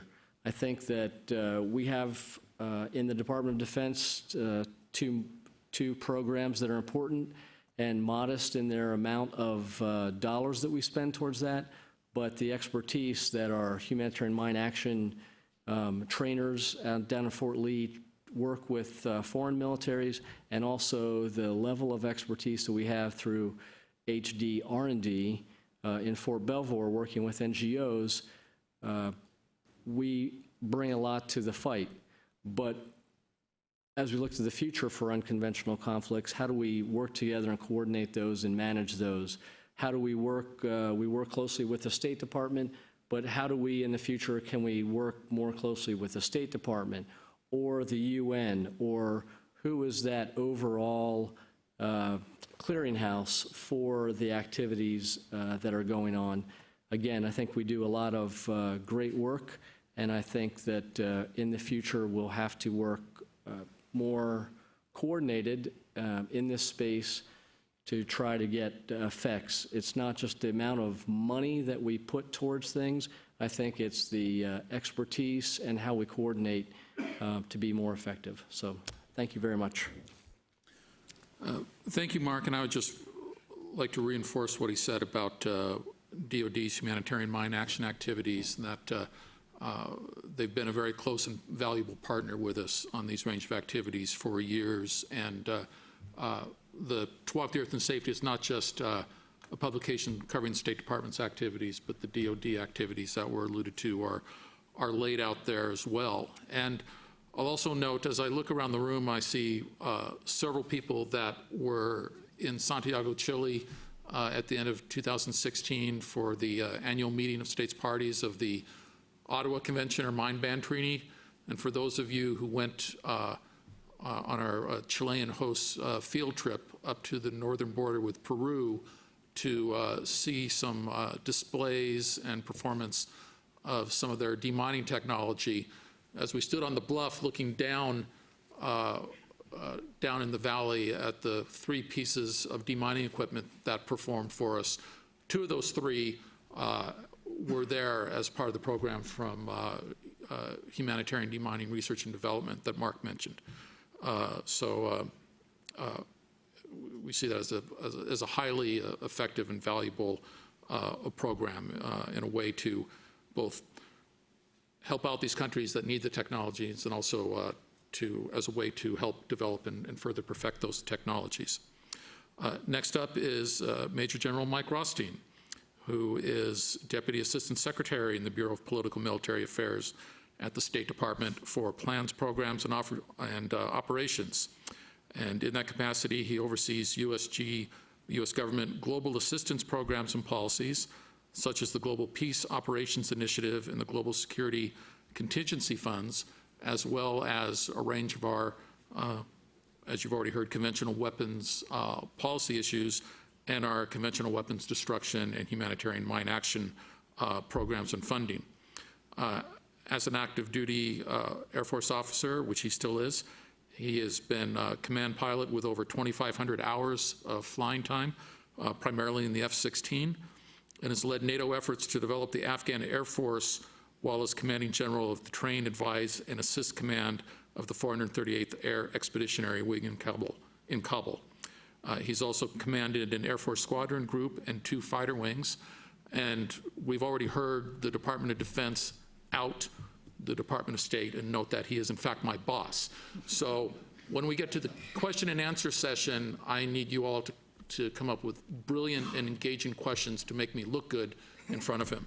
So with that, General, I turn it over to you. Great, thanks, Steve. Well, you know, I'll echo everyone else's sentiments. Thanks to USIP, thanks to HALO for putting this together, and thanks to all of you for having an interest in this area, because it is important, and unfortunately, it is not going away. I think we all know that. As much as we would like to look to a mine-free world in 2025, I think the odds are against that. So I think this business is going to continue. And as I look at the lens of future conflicts and unconventional conflicts, I think I'd like to lay them out for you through the lens of what's the same as I look into the future and what's going to be the same of what we've been doing, maybe what's going to be a little bit different, and what are some of the implications thereof. So what's going to be the same? Well, we're still going to have implementers out there doing work all over the world. They're going to be doing important work. It's going to be dangerous work.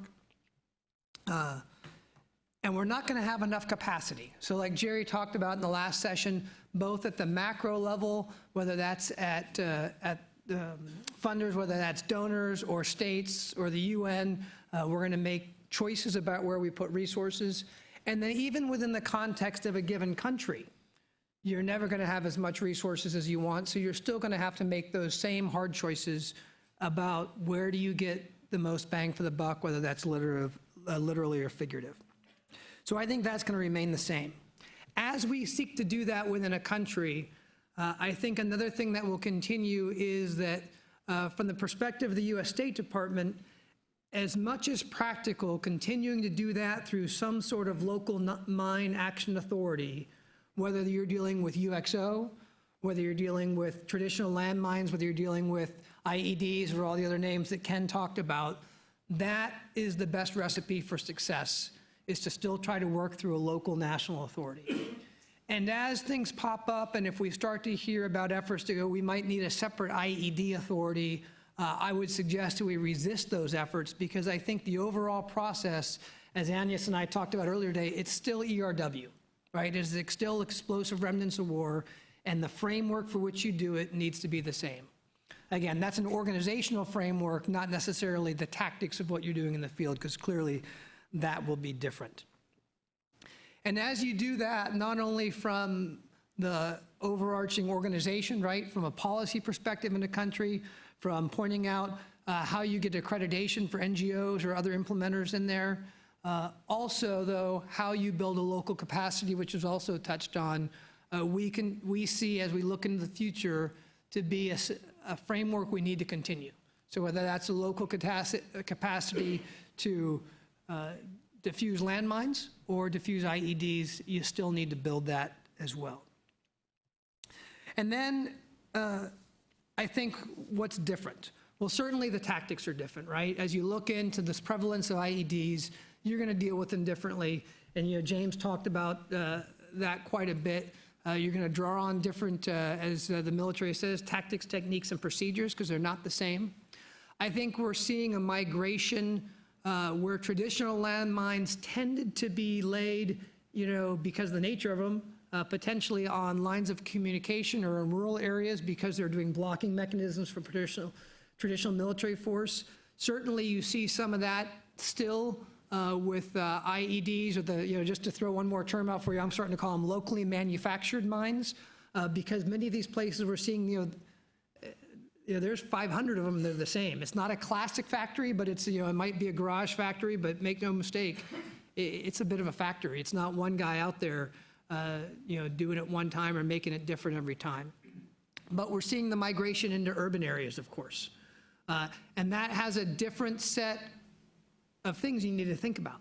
And so that's a little different. So it's not just a rural issue, not that it always was, but it tended to be, I think it's starting to be a little more urban, and we need to pay attention to that because the impact on the population becomes more immediate. Now, in a rural setting, of course, you still have farmland, you still have land you need to try to return into use, but for the most part, you can still figure out how to get daily living while you do that. But in some of these urban settings, the impact's more immediate. So I see that as a difference that we have to look to for the future as we do that. And then also a difference that we've talked about some already, but I'm going to go ahead and talk a little more about it, is working on the edge of conflict, or as James said, in conflict, on the edge of conflict. I'm not trying to parse that term at all. And we're going to be doing more of that. And certainly, as I look into the near future of where the U.S. government's mind is, we're going to see our resources pointed primarily in that direction, Iraq, Syria, Libya, Afghanistan.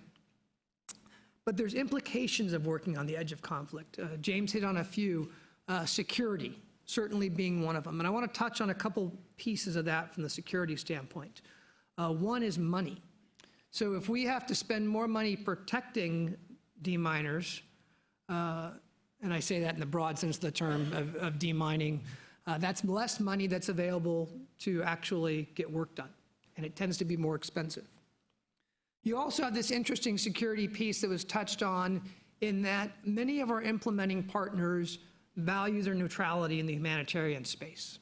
And the closer you get, or the farther you get from a post-conflict, where now you're working in a peaceful area, and the closer you get to being in conflict, the more their neutrality might come into question.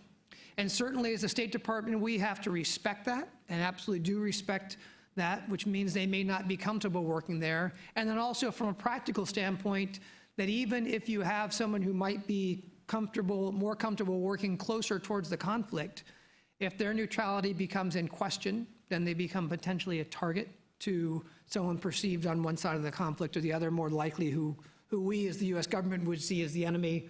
They become a target, and that has the secondary effects. Let me give you an example of that, and I think it's a HALO example. This is back a few years ago in Afghanistan. You've got a local police force that turns to one of our implementing partners. I'm pretty sure it's HALO. James, someone correct me if I'm wrong. This is back in 2013, and they've come across an IED on the road, and they are trying to get local lawmakers through this road. And so they come to the folks out in the field and say, hey, we need help moving this IED. The people in the field, we won't figure out or dissect how and why they got there, but ended up going out to help. It ended up being a command activated IED, and that person was killed and their assistant was injured in it. Two things happened there, of course. Not only did we lose several things happened. Lost a valuable resource. Certainly made that implementing partner rethink where they wanted to be in the conflict. And third, you've got an enemy now who potentially sees that implementing partner as part of the other team rather than a neutral force.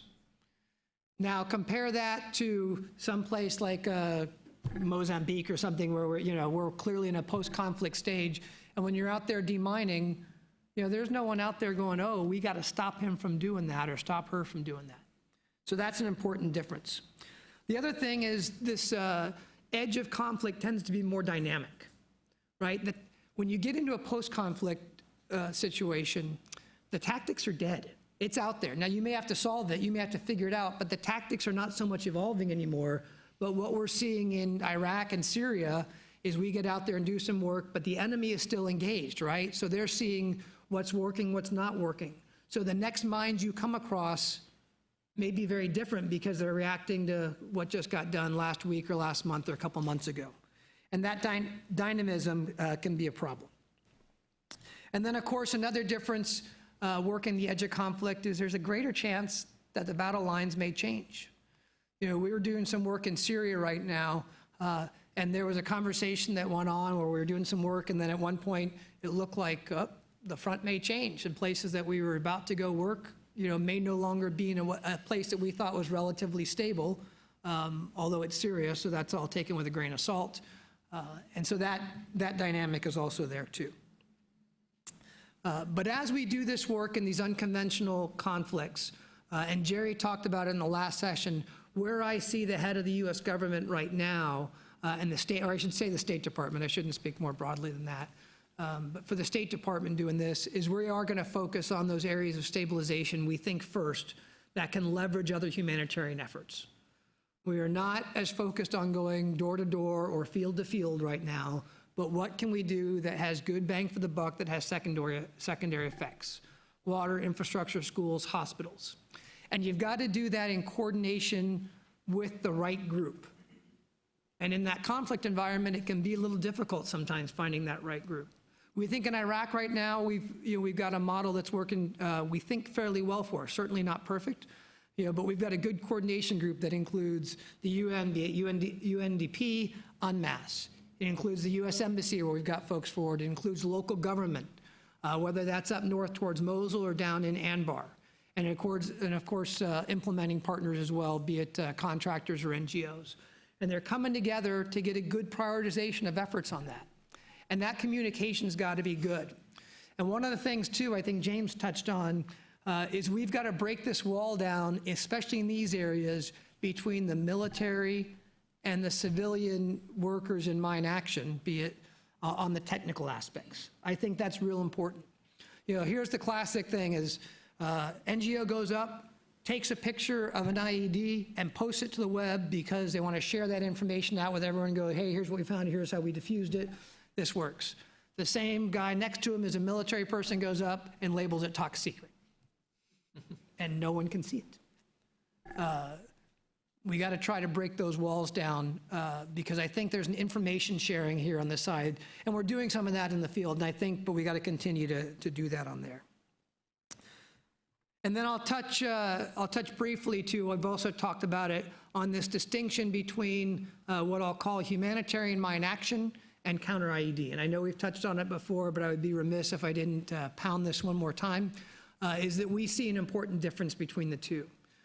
We see counter IED as primarily a military mission, could be police or other security forces, but primarily a military mission to work in conflict, to do those things again, to defeat the device, to get after the network, to train the force, to do all those things, to include the intelligence, the secondary effects of all of that.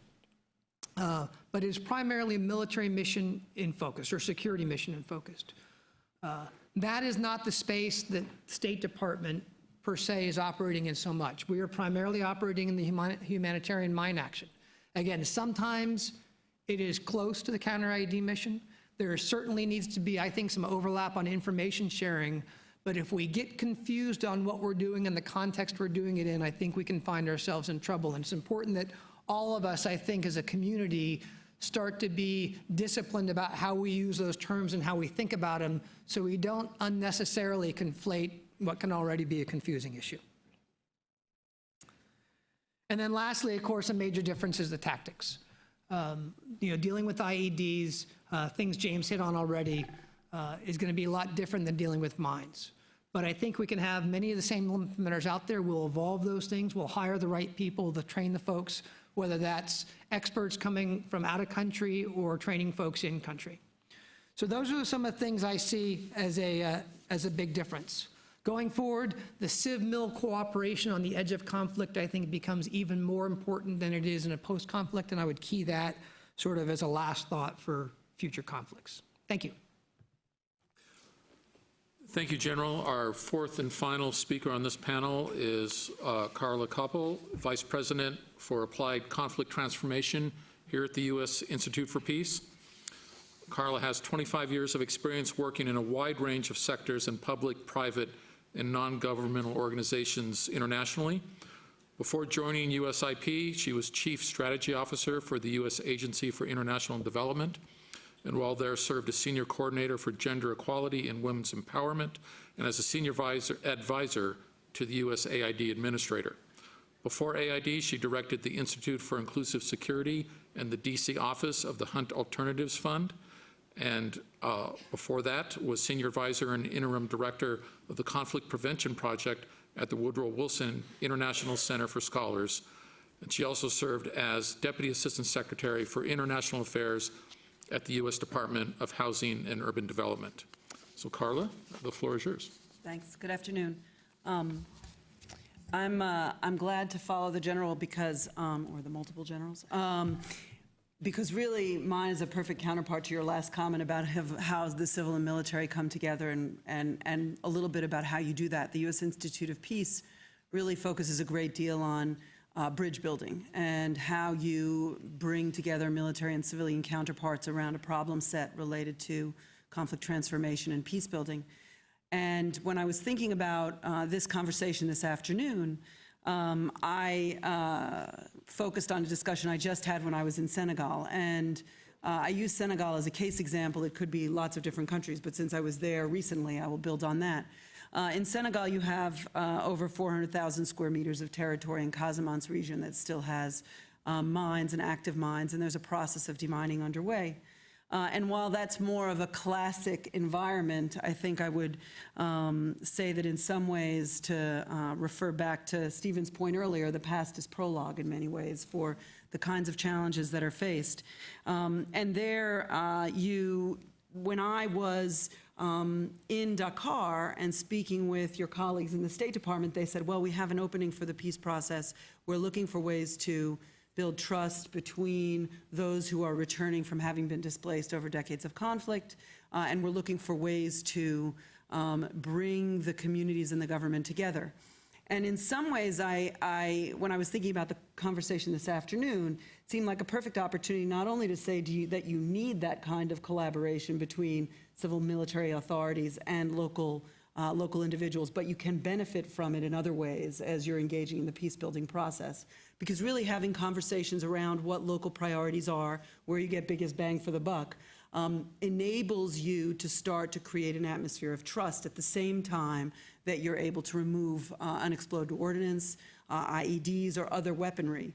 And that's exactly the kind of activity that can be taking place in these places around the world when you are engaging the wide range of stakeholders in defining a path forward for anti-mining activity. In the case of Senegal, you see that the fact that there are these mines is preventing recovery, is preventing the return of displaced populations, is stunting economic development, and hindering increases in governance by creating frozen zones in places where there cannot be development. And that kind of challenge continues to exist in some ways because there's an inability for the various stakeholders to work together. It reminds me of the work of a former colleague, Ambassador Don Steinberg, who was ambassador in Angola, and tells the story, and I see you nodding, so you've heard the story, tells the story of how when he was involved in the negotiating process, they negotiated the removal of mines along roadways. And proceeded with that because they thought that was the biggest priority for economic development, when in fact, after removing those mines along the roadways and inviting communities back in, they saw the kind of huge female and children casualties that were unexpected because they were going into the fields. And it refers back to what General Cowan was saying earlier on in terms of the ratio of casualties depending on the choices you make when you're doing mine removal. And you have the same problem today in Senegal. Where there is a big priority by the government on removing mines along roadways. but that isn't going to lead to the kind of peace building, recovery, and stabilization that you would want to see within these communities that would allow a trajectory to peace and prosperity in the Casamance region. Now, I was in Senegal actually for a project that we have underway called the Justice and Security Dialogue, which focuses on bringing various actors together around a problem set defined by local communities and government authorities and the police and the military when necessary to determine their priorities. And there we were working Gedgeway around an anti-radicalization agenda and around an agenda for violence reduction. And those were the priorities that were defined by the people living in that community. But what they had identified and the results of that process identification was a set of priorities that led not only to reductions in violence and reductions in radicalization, it also resulted in better communication between the community members and the police force, better communication between local government authorities and the police there, and better communication between civil society organizations and the government authorities from which they were trying to get service delivery. And one might envision a similar process for the identification and prioritization of where to remove mines when they are located around civilian populations that could result in a lot of unexpected positive externalities in addition to reducing the violence associated with unexploded ordnance, whether those are IEDs or classic mines. And I think that to General Rothstein's point earlier, this becomes even more important when you're dealing in urban areas because you have a set of circumstances in which those margins are even smaller and where the risks are even higher. And I hearken back to examples that didn't deal with mines in the past, but where you heard about weapons caches or prison breaks first from individual civilian populations because they knew where individuals who were either loosely associated with radical or military forces were more likely to see what was going on, or because they were active in different parts of the communities. And I'm thinking particularly in Afghanistan, where you had the sort of infamous Kandahar prison break first announced by women within the community, and the identification of caches of weaponry in Iraq, which were also by civil society organizations who were first located close to those sites and were moving in parts of the area where military authorities and police authorities were not present.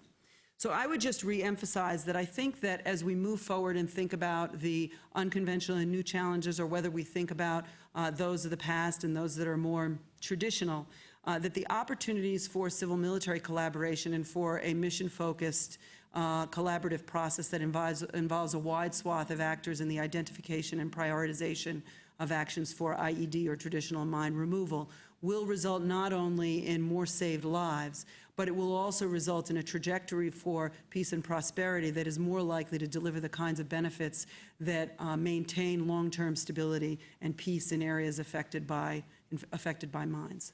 So thank you very much. All right, thank you.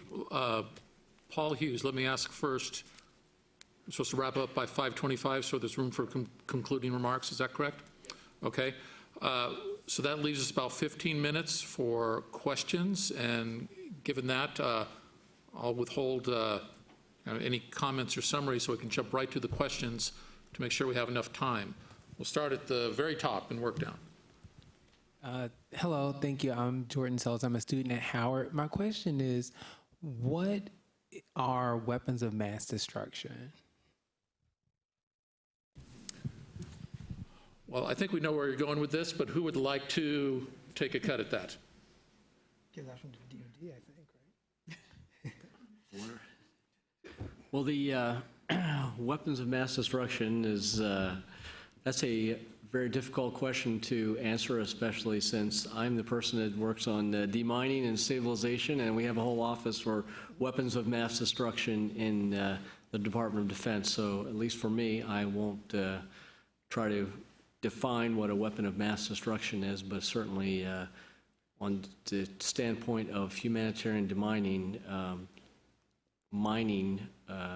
mines that are laid in the fields that children and women can run into. If that affects your family and it's your wife or your daughter or your son, and that's certainly a devastating mass destruction for you and your family. So on my little part of the world, we work with Humanitarian Mine Action and HD R&D to make sure that we don't allow that to happen. But I'll let the others talk about that. I'll pile on just real quick.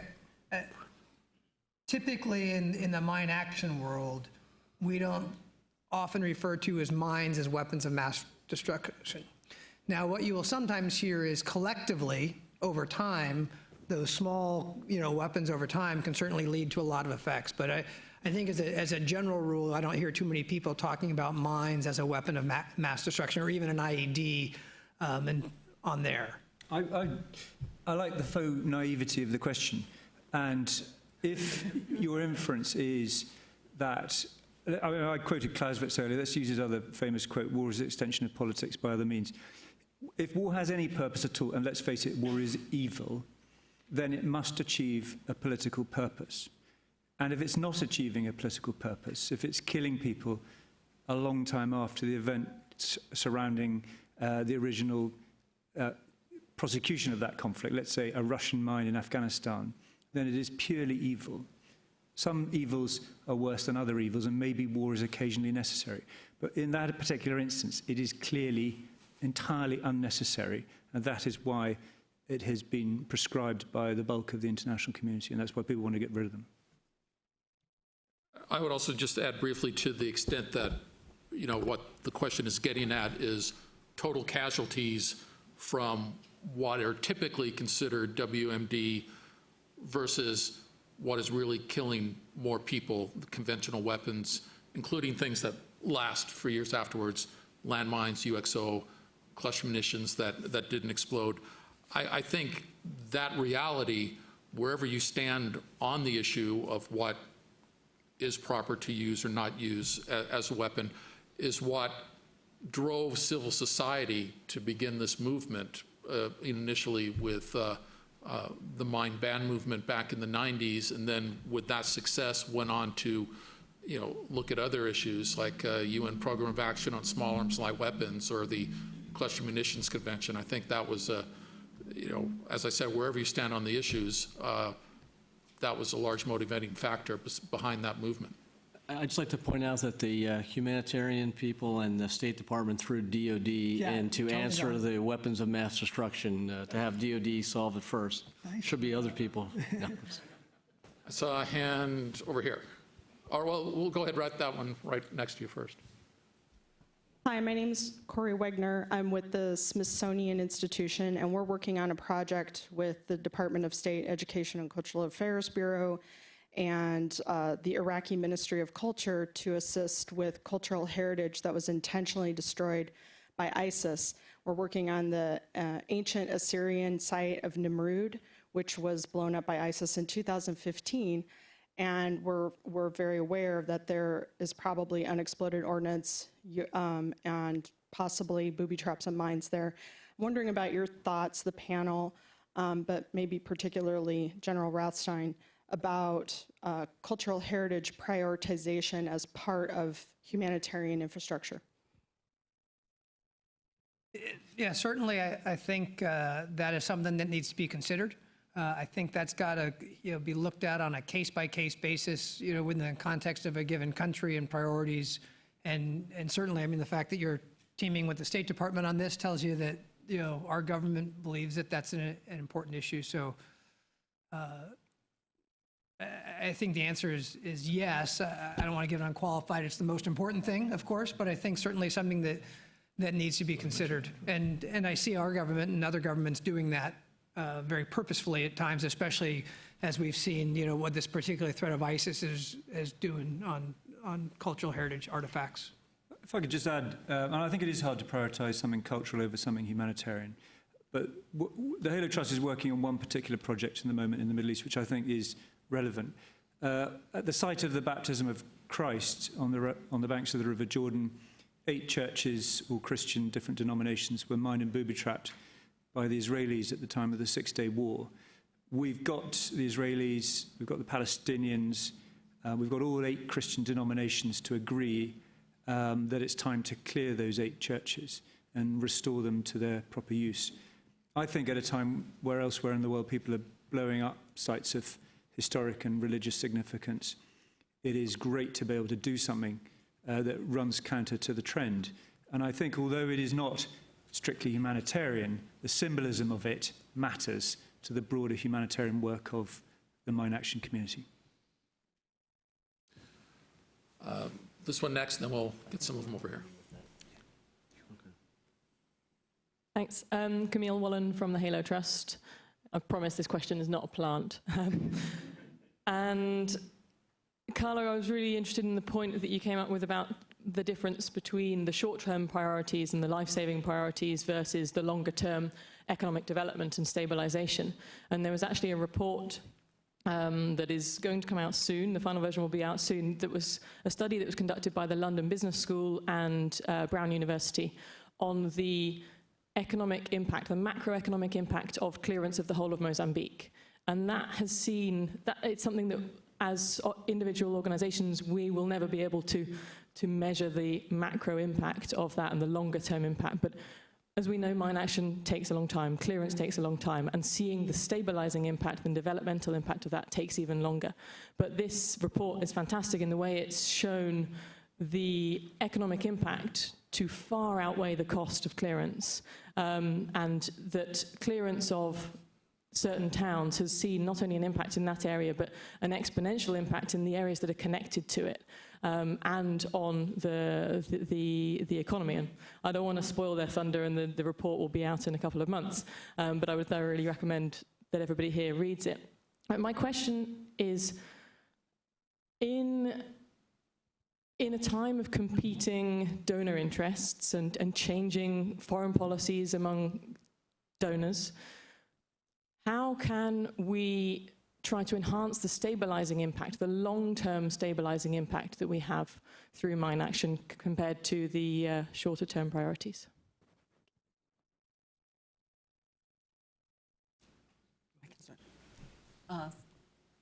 Thanks for the comment and the cite to the study. It sounds really interesting. I mean, I think that in part the answer to your question is in studies like the one you mentioned. That is, it's extremely important that we try to capture the broad set of impacts and benefits that accrue from things like mine removal, whether that is the long-term economic benefits, whether that is the trust in a government coming out of conflict, whether that is the preservation of historic artifacts, and try to bring all of that to bear when you're talking about the cost of removal, because I think that is what that's not easy, but that's what makes the case for looking not just at the short term, but at the long term. And the more that we can classify and quantify both of those, and I don't think it's a purely quantitative exercise, which is why I say classify, I think the more we build a sort of business case around it that becomes crystal clear.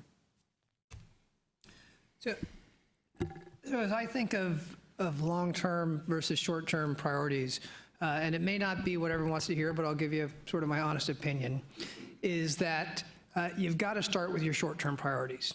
Not only because there's oftentimes a political necessity for it, especially in the stabilization efforts. You've got to, one of the things you're trying to do is not only, get the humanitarian impacts, but also the political impacts thereof. So you can allow people to come back, so you can get some faith that the local governance is doing things that can take care of people, because that has second and third order effects. And that typically means focusing more on shorter term than longer term. And even though we all might know academically, in the perfect world, you might plot some of those longer term priorities, because in the end, you're going to get great return on investment down the road on it. If you don't pay attention to the shorter term stuff up front, you're never going to get there in the political environment. So I see it as starting on the short term, creating enough cachet, if you will, that there's enough confidence that you can then focus to start to shift some of that towards the longer term. Now, again, I think every situation is going to be different, and I think you've got to work with the local government of whatever you're doing to find that balance within the political context of what they're working, but that's my take on it. I don't know if that addresses your question.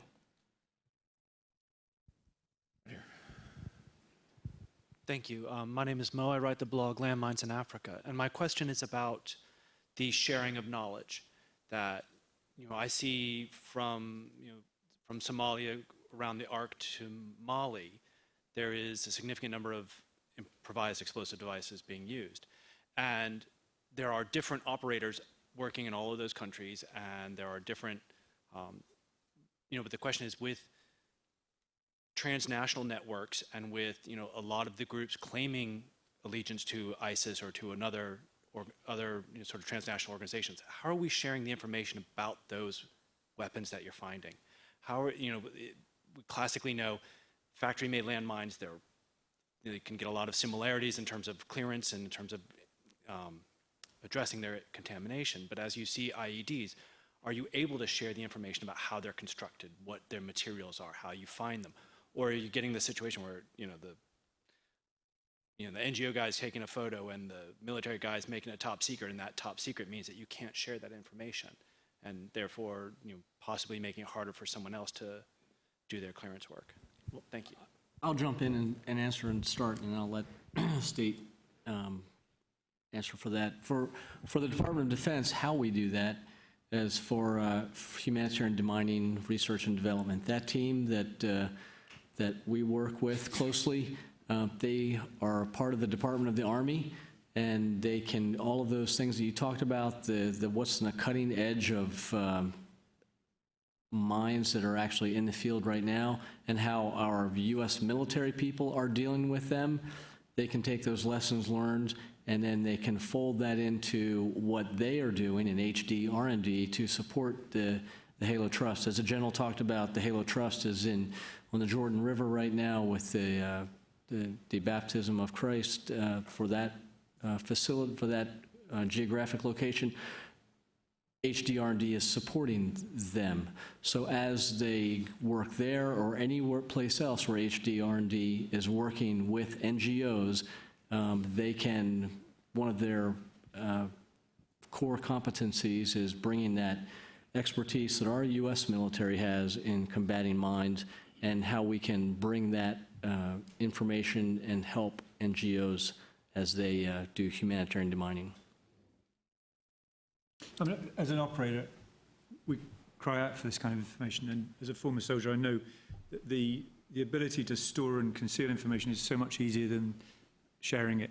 The problem isn't simply technical. There's an operational need to share. For instance, the deadly incident in Mazar al-Sharif over the weekend, in which over 100 Afghan soldiers were killed. We have a very major part of our Afghan operation near there. Now, we were mercifully not affected by it, but we could have been.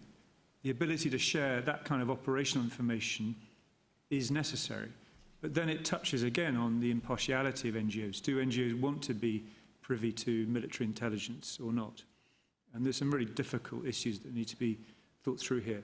But when it comes to the technical aspects of IEDs, if a donor wants to fund an operator, it's got also to fund to provide the appropriate information, so that we're not putting our deminers or our IED operators at risk. If I can add, or ask General, to what extent is there direct sharing of information on these issues and technologies found directly between NGOs, particularly where in a number of these countries, several of you are all working in the same country? So, I mean, we have the director of the UN Mine Action Service here. So that is the obvious international organization. We also have the Geneva Institute for Humanitarian Demining. And of course, many operators are now in consortia of one sort or another. So HALO's main consortium is with the British government, with the Mines Advisory Group, and with Norwegian People's Aid. We're the lead for that consortium, and we have a duty to make sure that all three operators are operating in a safe way. So there is a need to share between operators and vertically to the international organizations. But I do also think the donors have a part to play in this. I'm going to squeeze one. It's 5:25. Let's do one last question. Thank you. My name is Brian Sand. I'm with UNMAS. right now we're developing with 11 member states and NATO, including the US, UN IED disposal standards for humanitarian IED clearance.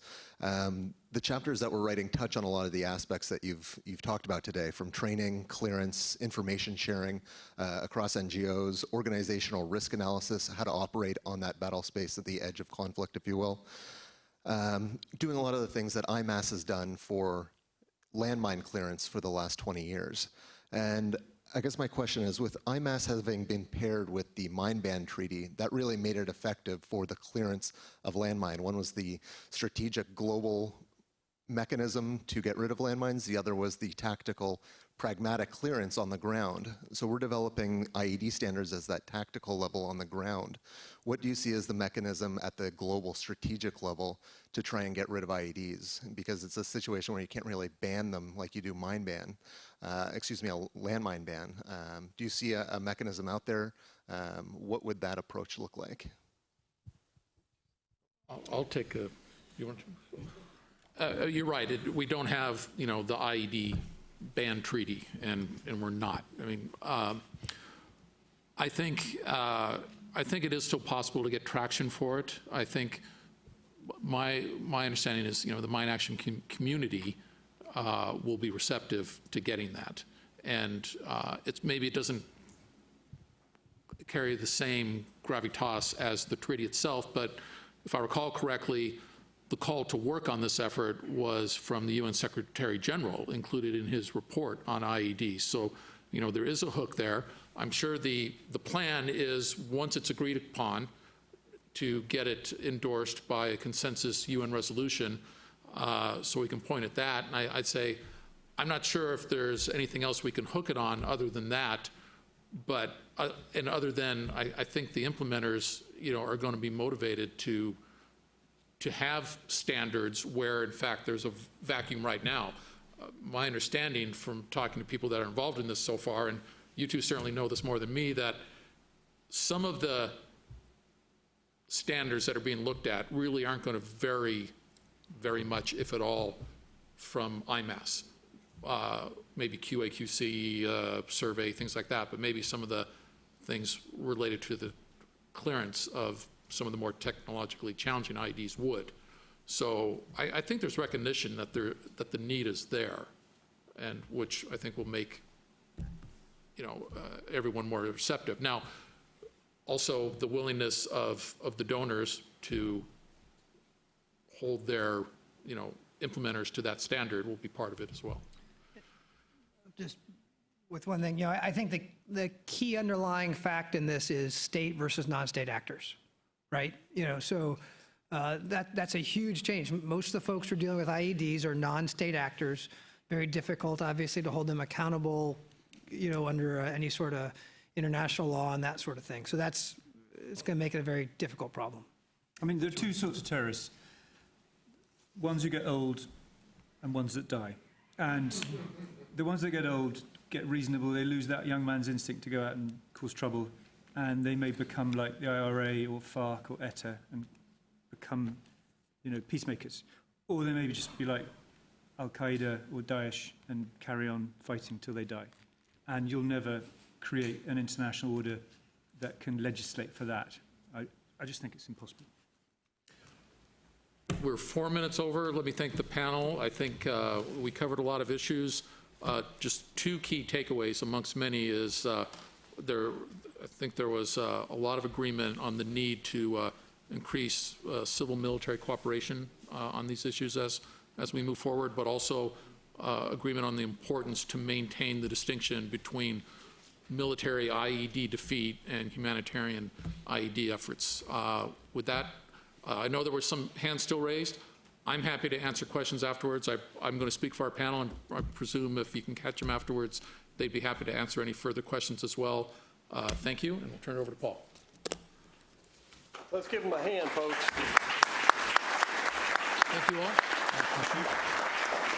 So on behalf of HALO Trust and the U.S. Institute of Peace, I'd like to thank all of you for taking the time to attend today's session.